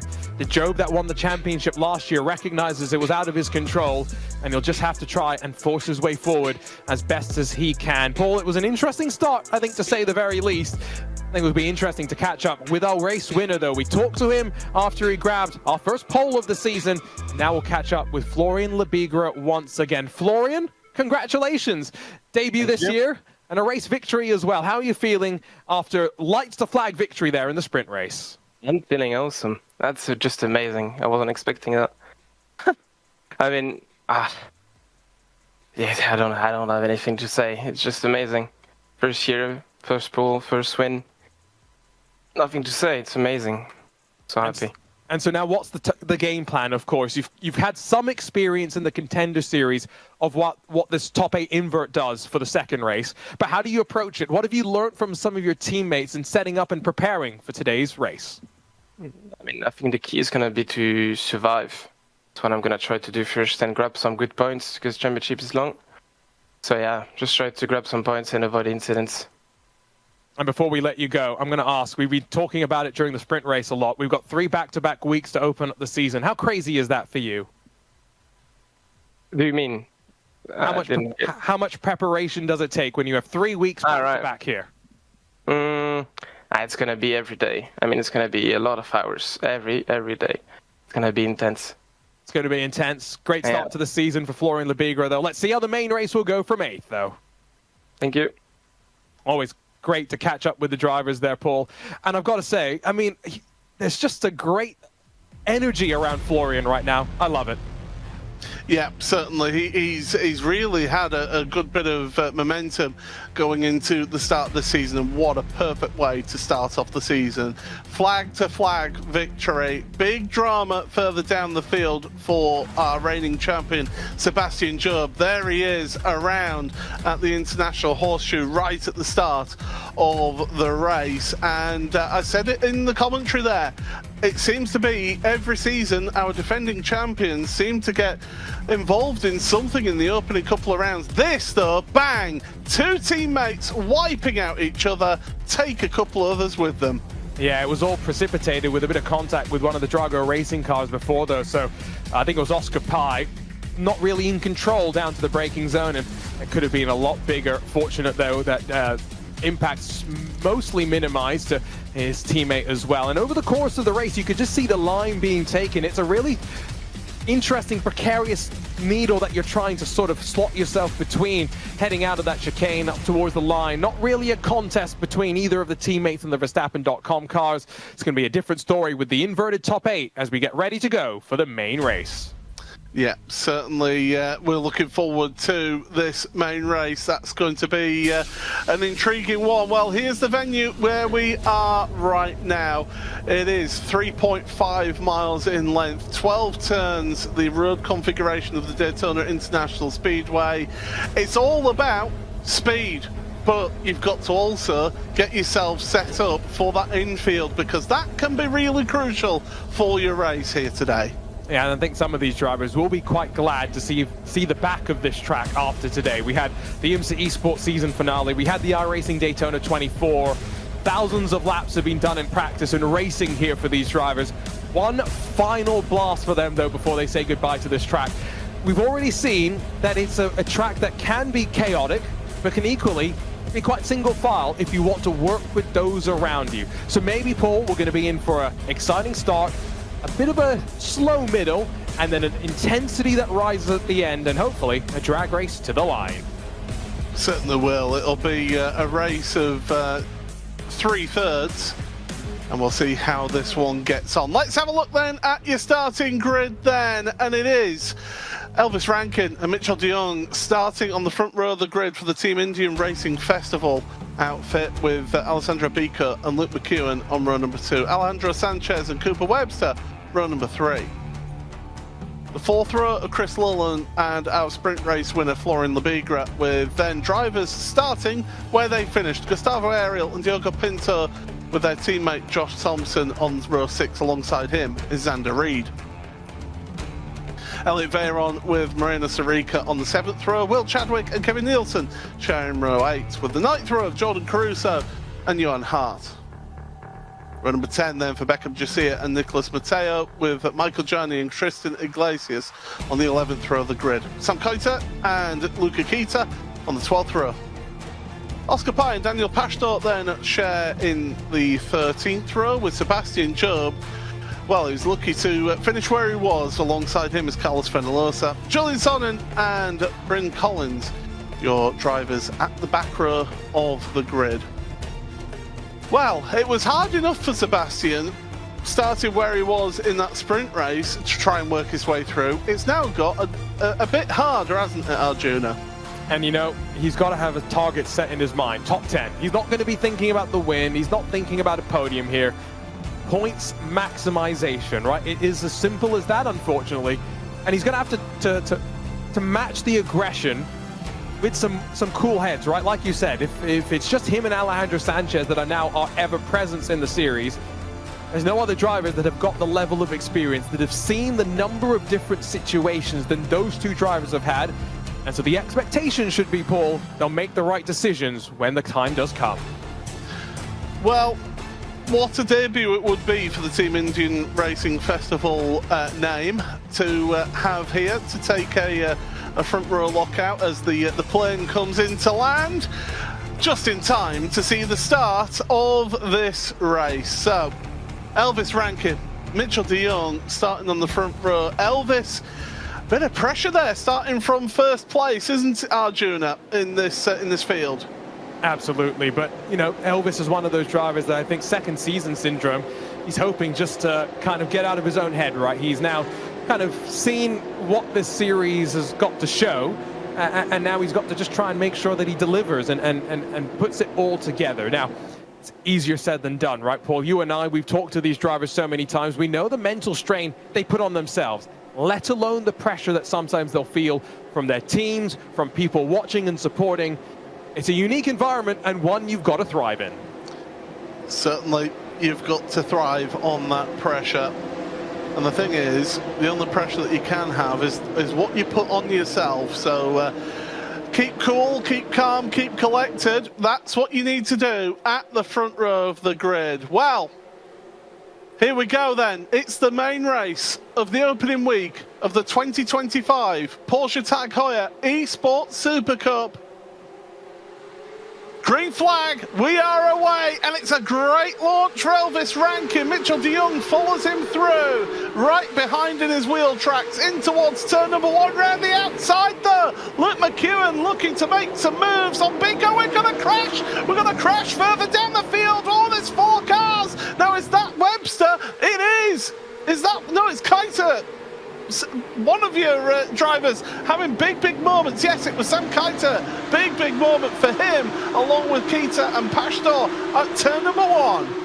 Fortunately, Sebastian Joe, Cooper Webster in those Oracle Red Bull Racing cars able to stay out of trouble and just confuse us in the booth just slightly. Going to see once again a couple of the cars kick up some grass in toward the Western Horseshoe.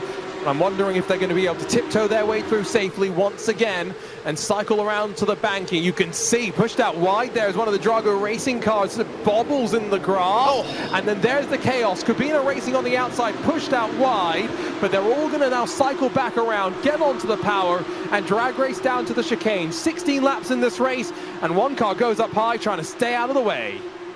Sebastian Job's making moves through the field. That's up 6 places into 21st now for our reigning champion. But down towards the Le Mans chicane for the first time. Through the go, sweeping left, right, left.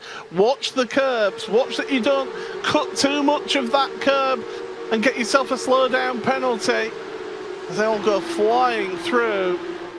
30 Porsche Cup cars, all heading towards one goal, trying to win this Porsche Tag Heuer Esports Supercup Championship. We've got 3 cars at the front trying to make a break, as Biko actually trying to make some moves on Mitchell de Jong. That's down below the line, and Elvis Rankin shuts the door on Biko. De Jong to the outside. There's some teamwork going on right now in that Team Indian Racing Festival outfit.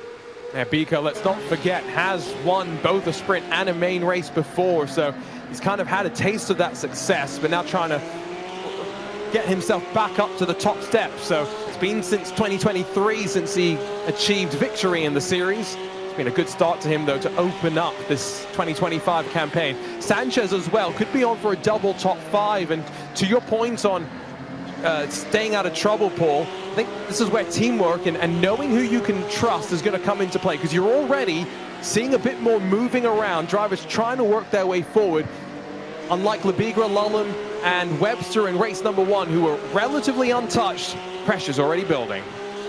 Yeah, and it's drivers trying to get themselves into a sort of a holding position for then going through that middle of the race where you're going to be trying to look after your tyres. You're going to be trying to keep them in a good spot so that when you get to the final third of the race, you'll be able to push on in that one. But Rankin has got a very, very experienced teammate right behind him who's going to be helping him guide through this chaos of the start as things start to calm down just a little bit. But it's through here, heading towards the front stretch is where the cars all bunch up, as here's the replay of the race start. And wow, they'd already gone 4 wide before the line and couldn't quite figure out which of the Cabina racing cars it was. They pulled out very early and then turned Koiter on the nose. That's what kicks off the chain reaction that sees the Stormforce, Drago, Williams and Redline car all on the outside of turn number 1, but it started well early with drivers being a bit too aggressive and trying to jump and time that race start. Around the outside, Cooper Webster's got aggressive. Biko slid backwards through all of this, Paul. This is what I was thinking. This second race already a bit more aggressive. Webster gained 3 spots there through turn number 1 then. With all that moving about with Biko running wide, that just opened the door for Webster to take advantage of. Oh my goodness, one of the Cabina cars, car number 9, Elliot Veyron, down the inside of the Western Horseshoe, and onto the brakes once again they go, all checking up. And well, I've not seen a swarm of Porsches out on track like this since last season. It's been absolutely fantastic racing so far.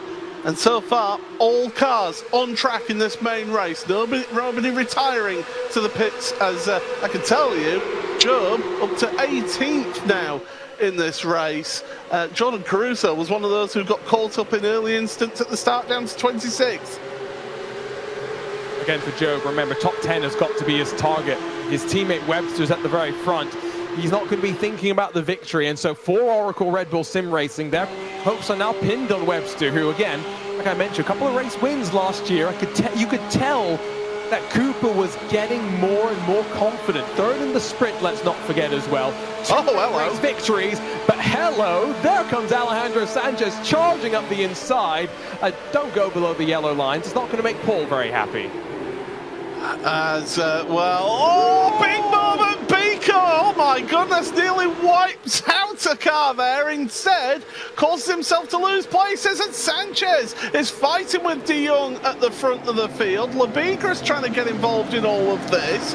You've got the number 20 of Chris Lullum is hanging around just outside the top 4. Lebigra is trying to have a look in all of this as well. What a start for the rookie of this championship, Florian Lebigra, but he's not a rookie of these big-time events. I'm just looking, Paul, and I'm starting to get a bit scared, right? Because you said all 30 drivers are still on track, pointed in the right direction, but for how much longer? We're about to finish about 25% of this race, and there's still a lot of racing to be done. Unlike in the All-Stars where we had a breakaway, there's no running away in this car. The draft is going to be so significant that unless we see an incident that takes a couple of cars out, you're probably going to see the draft go all the way back to 20th on back. Remember, points go to 25th in this main race, so there's going to be fighting up and down through the field. I think De Jong's just trying to act as rear gunner for Elvis Rankin right now, try and protect his compatriot at the front of the field, but we've seen how strong that draft is. We saw Sanchez taking to the apron on that last lap. Here we go with a replay on screen right now. Bottom of your screen then, looking to the outside of Luke McEwen, and then there's Biko, look to him to the inside, locks up, and not good. And that allows everyone else to work their way through in all of that. Gustavo Ariel, the driver that we were on board with. Drivers are staying pretty much as they were on the top of your screen right now. But Sanchez feeling the need to go defensive on Cooper Webster. Absolutely. Oh, bit of contact there. Sanchez did have the rear end step out on him for a second, so he's going to lose some drive down to that kink. And I will say, this left-hander in the sim, you see so many times in the no matter what car, wheel-to-wheel action. In the real world, you go and you watch from turn 1 in the grandstand, everyone tries to lift because it is so scary going wheel-to-wheel there. Just shows the level of commitment that these drivers have got to have. Seeing my timing screen light up with intensity, so I think there has been an incident that's been at the tail end of the field and caught out a whole bunch of drivers, Hart, Johnny, Pai, Matteo, but still 20 cars or so at the front of the field, Paul, running strong. Yeah, and they're all just in one big queue as well. Marino Sarica's got a black flag. Black flag for Marino Sarica, so that's going to be a drive-through penalty. There you see Johan Harf's car, and that is not showroom ready. That is going to need some panel work. But that's caused us to have a big gap now in your field, and we'll get a replay when we can for you at home. But right now, ranking down to Job, who's in 15th in all of this, up 12 places, and now all in the queue, 4 seconds covering the top 15. And so this race is 8 laps longer than the sprint race. 8 laps doesn't sound like a lot, but again, those rear tires are going to really start to feel the pain. McEwen went deep under the brakes and lost out a little bit on power down, drops back into line once again, but you can see the conga line, and Sebastian Job's there. Sebastian Job's part of this. Top 10 still very much on the cards for him. He will start to be thinking now, Paul, a bit more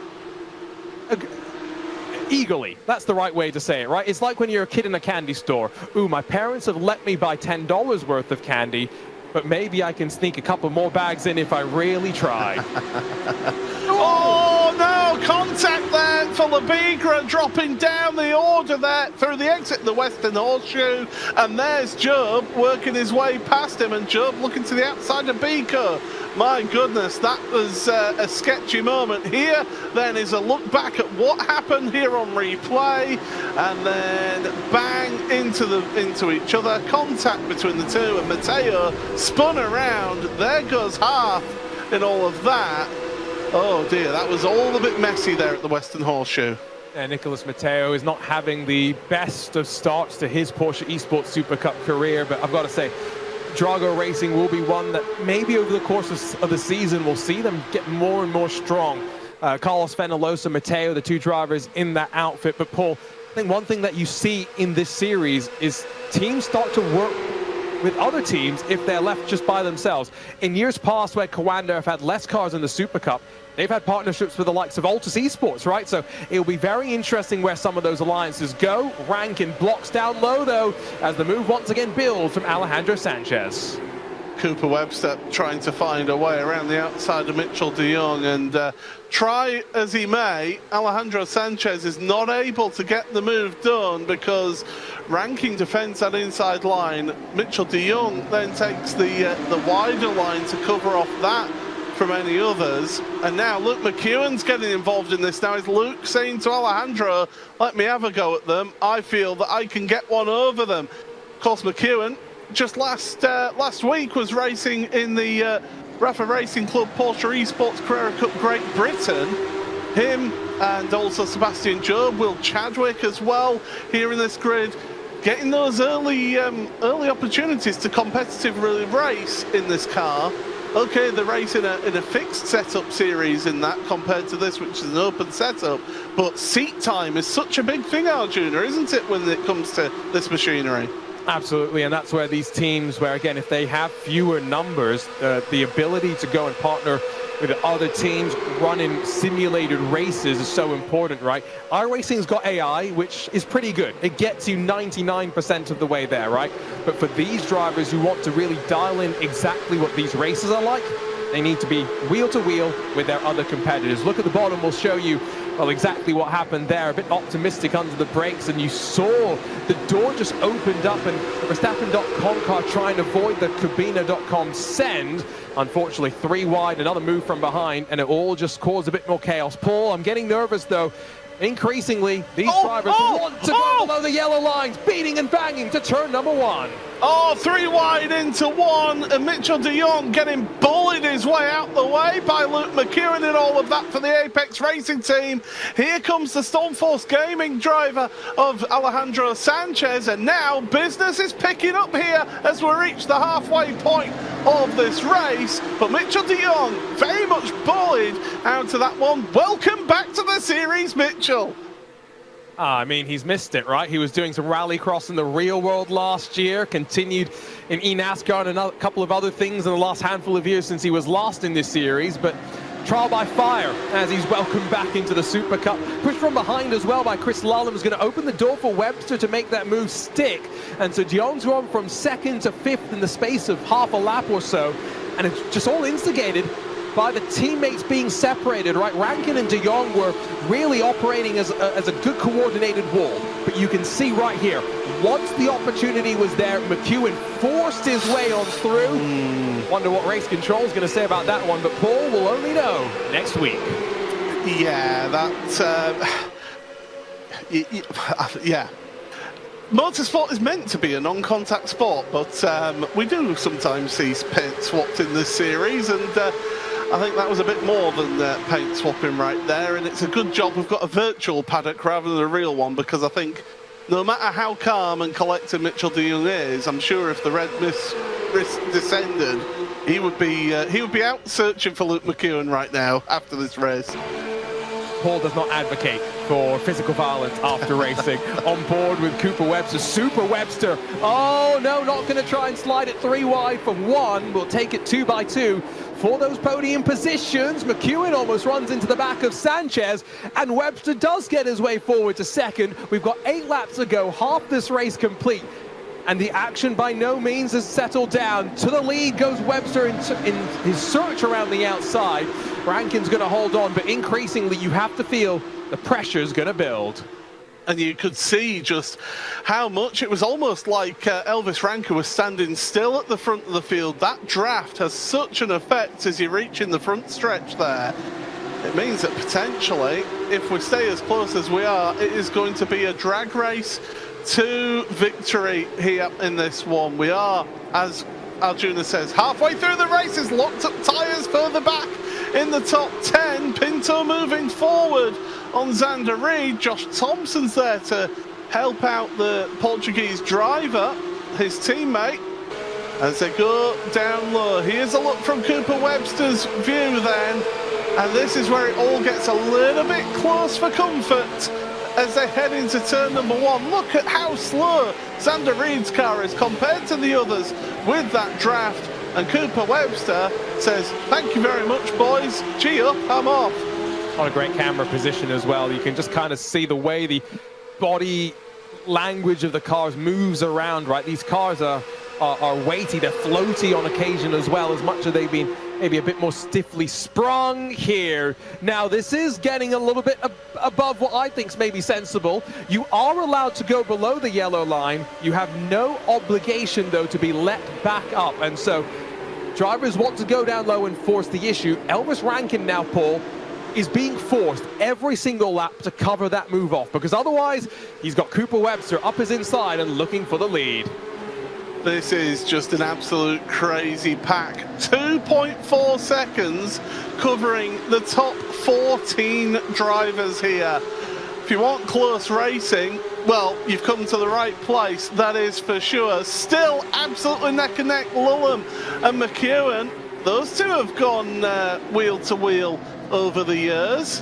And it's good to see them at it once again. Apex Racing Team versus Verstappen.com Racing for 4th and 5th place in all of this. Gustavo Ariel holding that inside line to cover off Mitchell de Jong.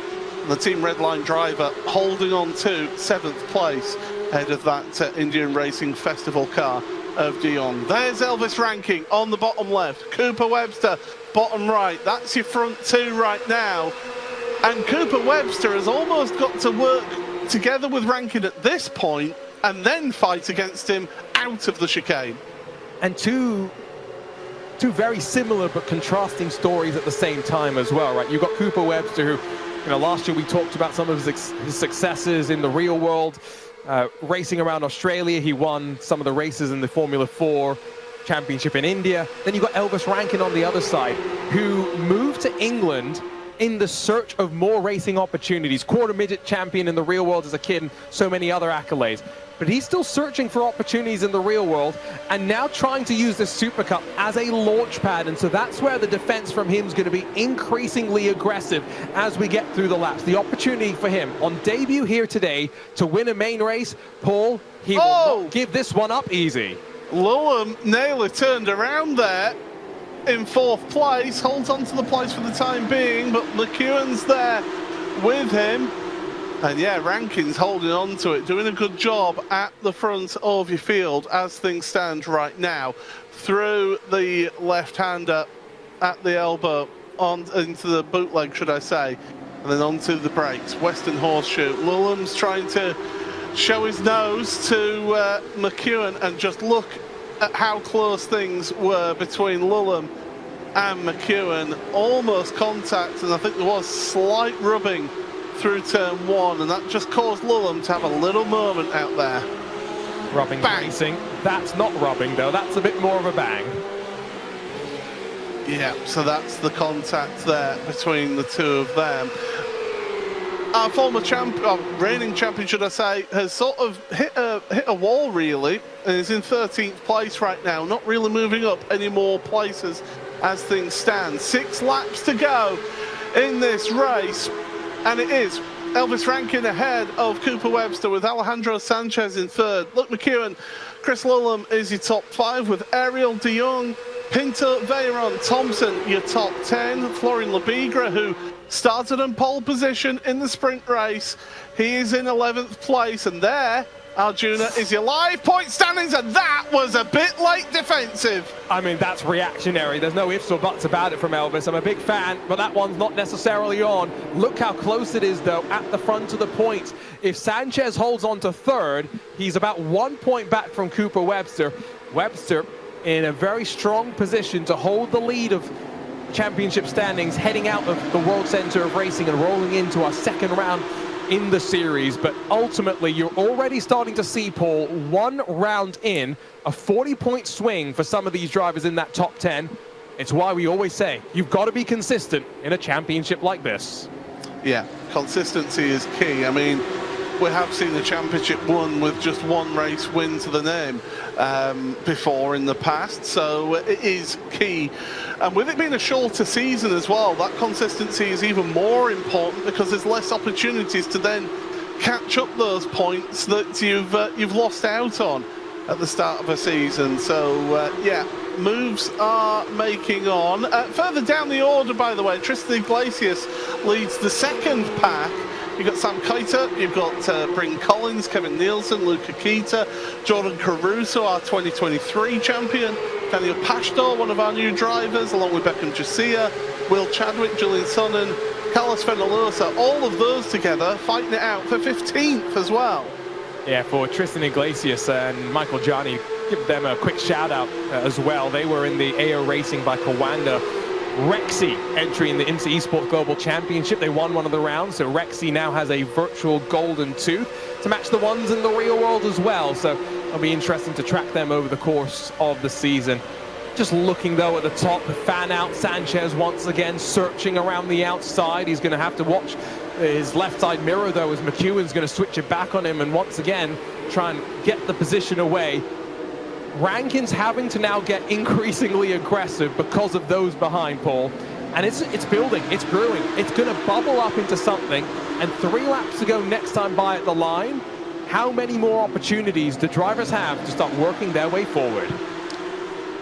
This is very much a case of now drivers who are in the bottom half of that top 14 will be looking to make some moves forward in this one. Drivers who are 6th, 7th, 8th will be looking to get forward towards the top 4 right now, so expect some movement. And speaking of movement, Gustavo Ariel making moves in the Team Redline car on the Verstappen.com racing driver of Chris Lulham. You've got to be careful though, because if you fight too hard in that pack, you then allow a breakaway to happen at the front of the field. Meanwhile, at the front of the field, Cooper Webster bump drafting Elvis Rankin going in towards the Le Mans chicane. That was a big old shot to the bumper as well, making sure to do it as they came off the corner. Last thing that I think you want to do in these Porsche Cup cars, bump on the banking itself, although get a decent sense over here if there are some drivers that are looking to try and just help their help the car in front along slightly.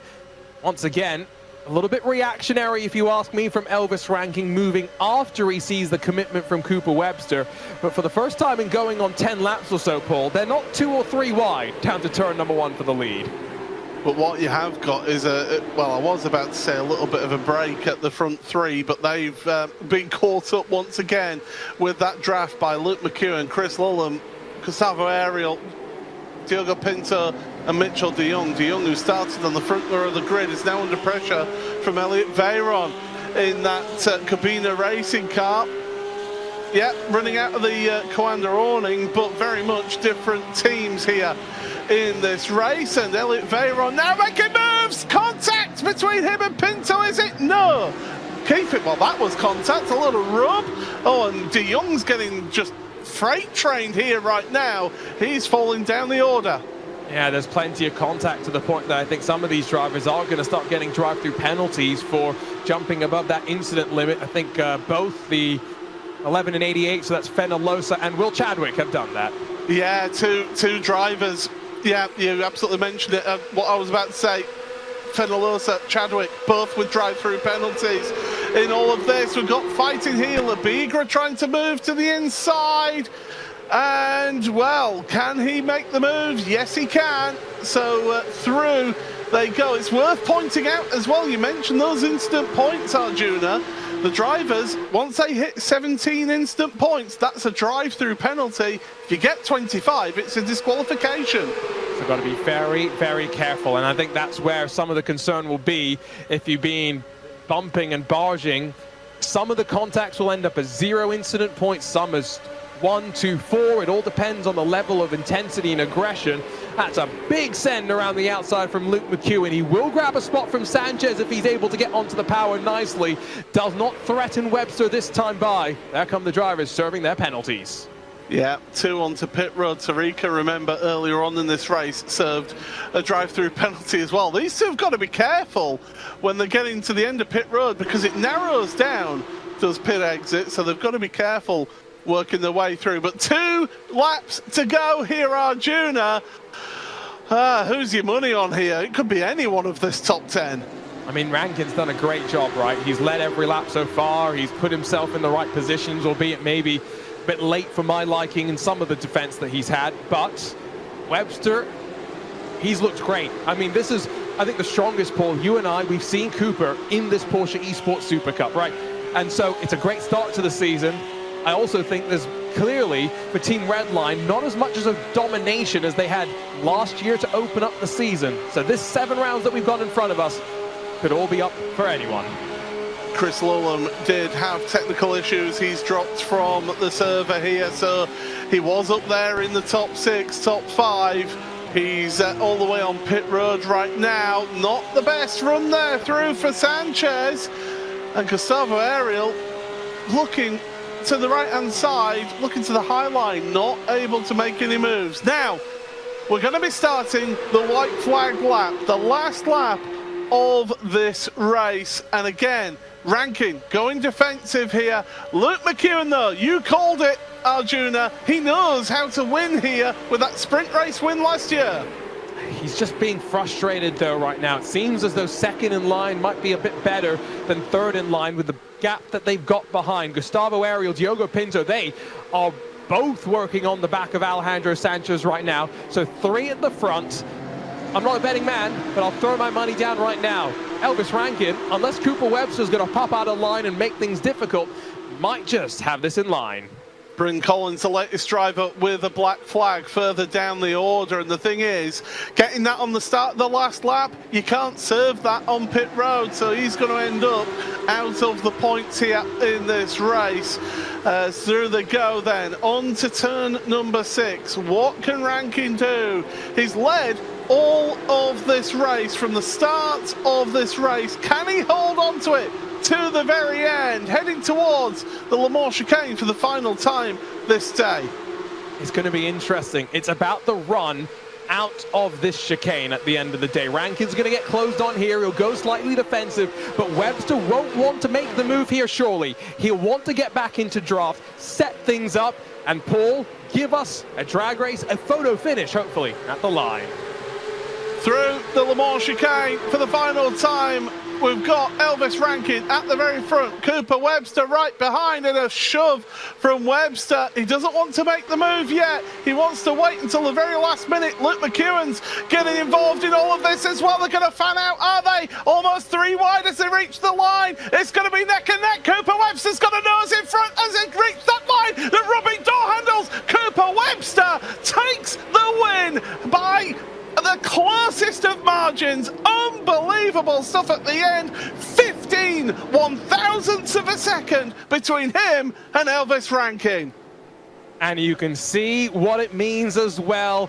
It's a hot day in Australia as well, so there's some sweat from the heat, but sweat from the intensity and some relief from all of that. It's Cooper Webster on top, and Paul, he'll lead the championship heading out of the World Center of Racing.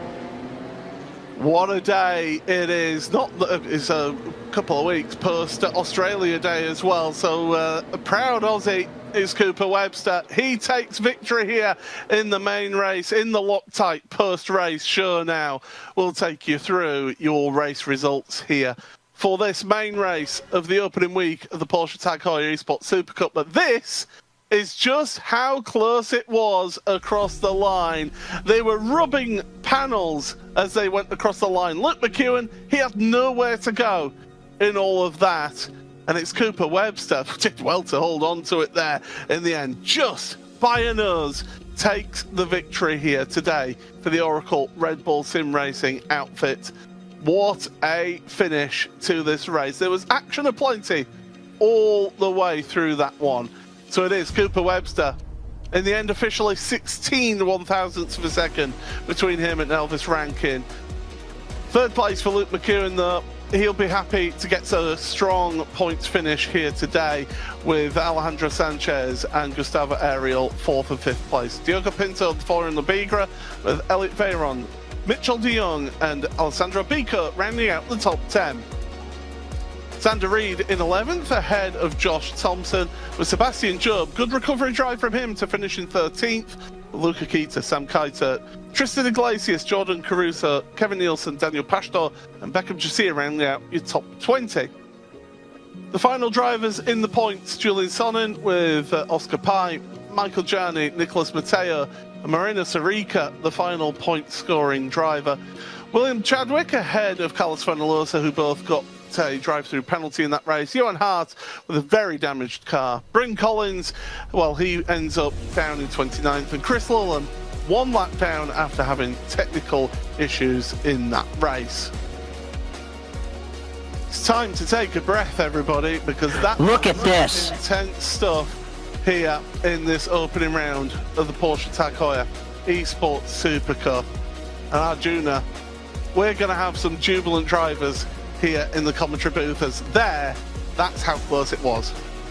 A nose between the two of them. It's going to be fun to catch up with our race winner, Cooper Webster, who adds another main race victory to the 2 that he collected in 2024. I think McEwen really couldn't do too much. Elvis Rankin will be frustrated, but that is the way that racing goes sometimes, Paul. You can't win them all. You certainly can't, but my goodness, what a sensational race. And, well, we've got our race winner with Arjuna Kankapati. It's Cooper Webster. 3rd main race victory in your Porsche Esports Super Cup career. How hot is it? First question, because you look sweaty right now. Well, it's not too bad at the moment because it's so early in the morning, but during the days it does get up to like 30 degrees, so it's really, really bad when I'm practicing. But here it's not too bad, but I am drenched in sweat, yes. Dealing with the elements, don't have to just be in a race car to be drenched in sweat, it turns out. I mean, great start to the season, right? Double podium, 3rd in the sprint race, 1st here in the main race. How are you feeling going into this 2025 campaign? Yeah, I mean, $1 million now after those results. I felt really good coming into this round, and I know I could do it because I've kind of changed the way I do prep for these races since the IndyCar Championship, and that was going really well. So I had confidence coming into here, but yeah, this was a better result than I thought was possible. I just played. I think the best thing about that this weekend is probably the feature race. I think I didn't put a foot wrong and pushed at the right time and pulled out at the right time and put my car in the right spot. I'm really proud of my performance. And you mentioned the IndyCar Championship. You were leading that championship for parts of it, but your commitments with Macau, obviously you weren't there for the entire season. How's your schedule looking like this year? Because I think if you're here every round, Cooper, you're going to be in the hunt. Yeah, I mean, at the moment, real life racing doesn't look amazing for this year. I'm hoping I still get into a car, but for now, I had an opportunity to go race the Middle East Championship at the start of this year, but I chose to give my 100% commitment to sim racing, and I just really want to, do my best. You'll prove to the world exactly how good you are, Cooper, here in the Porsche Esports Supercup. Another victory, and we'll see you in a week's time. Thank you, guys. So a sweaty Cooper Webster, although maybe it sounds like it could have been even sweatier, jumps out of the booth, and in jumps Elvis Rankin. Big smile on the face. And Elvis, I've got to say, I know you might be a little frustrated, a little disappointed, but what a way to start your Supercup career. Yeah, I mean, really close to getting a first win, which would have been really nice. But honestly, like, just coming into the last lap, I was just like, I seen Alejandro was a little bit back, and I was like, okay, so worst case, it's going to be a podium, which coming into it, I had really no expectations, obviously doing the Contender Series, but this is just like another level. But yeah, just overall just shocked, to be honest. But yeah, big congrats to Cooper. He played it really well, but so close. That's the big thing. But good points, though, so I'm really happy. Could you have done anything differently? I mean, I was kind of thinking you wanted to be second coming out of the chicane on the run to the line. What did you think? Kind of, yeah, I got the vibe that you wanted to be like second, but I just felt like just from the practicing and stuff like that, that leading was so powerful. Like, I felt like if you were leading, you weren't going to lose. Like, obviously at the start, like me and Mitchell were working together really nicely. But yeah, like just like the second place is like kind of like the really hard spots because it's the best place to be for the last lap.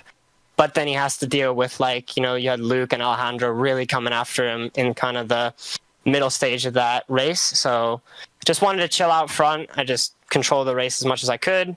And then obviously the last lap just tried to maybe get Luke to push me right at the end. That was my only real option. But yeah, Cooper was definitely in the best place for the last lap.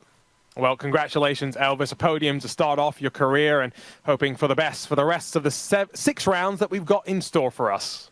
Thank you. Elvis Rankin joins us for a quick chat, and now we'll catch up with Luke McEwen, who really tried everything that he could. But Luke, third was the best that you could take from that main race. What more could you do to break the wall down in front of you? Yeah, I mean, that race was crazy. Obviously at the start, I made a bit of a mistake on the brakes and pulled down a couple of positions, which really wasn't ideal, but managed to kind of get the elbows out a bit and work my way to the front. Got a really good position for the last lap. I kind of was in the best position to take the win at the end. But yeah, I guess Cooper played it pretty smart, I guess, kind of blocking me to the line. And I had 13x. I didn't want a 4x, so I just kind of didn't take too many risks. Yeah, I guess a track like this and races like this can't ask much more than for this results. You say not much risk, but I saw some of the moves around the outside at turn 1, and I did wonder if there was some risk associated with them. Was it just about trying to do something different? Because ultimately, it did seem, again, I'm not a driver. I'm watching from the booth. But down to turn 1, if you hold the inside, you got the bump from behind, it's difficult to be passed around the outside. Yeah. It's so difficult. There's really not a lot of grip on the outside of T1 also. I was kind of just doing it to hold my position because obviously it kind of checks up a lot on the inside. So if I take the outside and go alongside the person in front of me, the guy behind kind of can't do the same to me. So it's mainly for defending. Well, thanks for jumping in, Luke. We'll see you next week. 3 weeks back-to-back to start this championship off as we continue with the 2025 Porsche Esports Supercup. Yeah, thank you. See you next week. Yeah, we certainly will. That was an absolutely sensational thrill ride of around here in the Porsche Tag Heuer Esports Supercup. What a perfect way to start the season, Arjuna. I mean, last week, Porsche won their 20th Rolex 24. It was a historic achievement, and now we kick off what is the 7th year of this Porsche Esports Supercup. Paul, you missed 2 races, I missed a few more seasons, but I'm just glad to be back here in the booth and looking forward to the next round because we've got something really exciting in store, a first at Mugello. Yeah, absolutely. This is going to be a real test for these drivers, and that long straightaway down the start and finish straight will give drivers some slipstream opportunities. It's certainly going to be a test for the drivers. It's going to be a test for me to be able to pronounce some of the corner names as well, but certainly one that you will not want to miss, and you don't have long either to wait, just 1 week's time. Here is the provisional race standings, championship standings out of the first week. 15 points is the gap between Cooper Webster and Florian Lepigra at the front of the field, but Sanchez, Rankin, McEwen, all there very close in this one so far, so make sure you stick around for that. Reigning champion Sebastian Job, 14th after a difficult opening week of the championship. Well, I'm afraid that is all we've got time for here today. It's been a pleasure to have you all along here, back for another season in 2025. It's been a glorious day for Cooper Webster and for Florian Lepigra taking race wins here today. We'll see you in a week's time. Till then, bye-bye.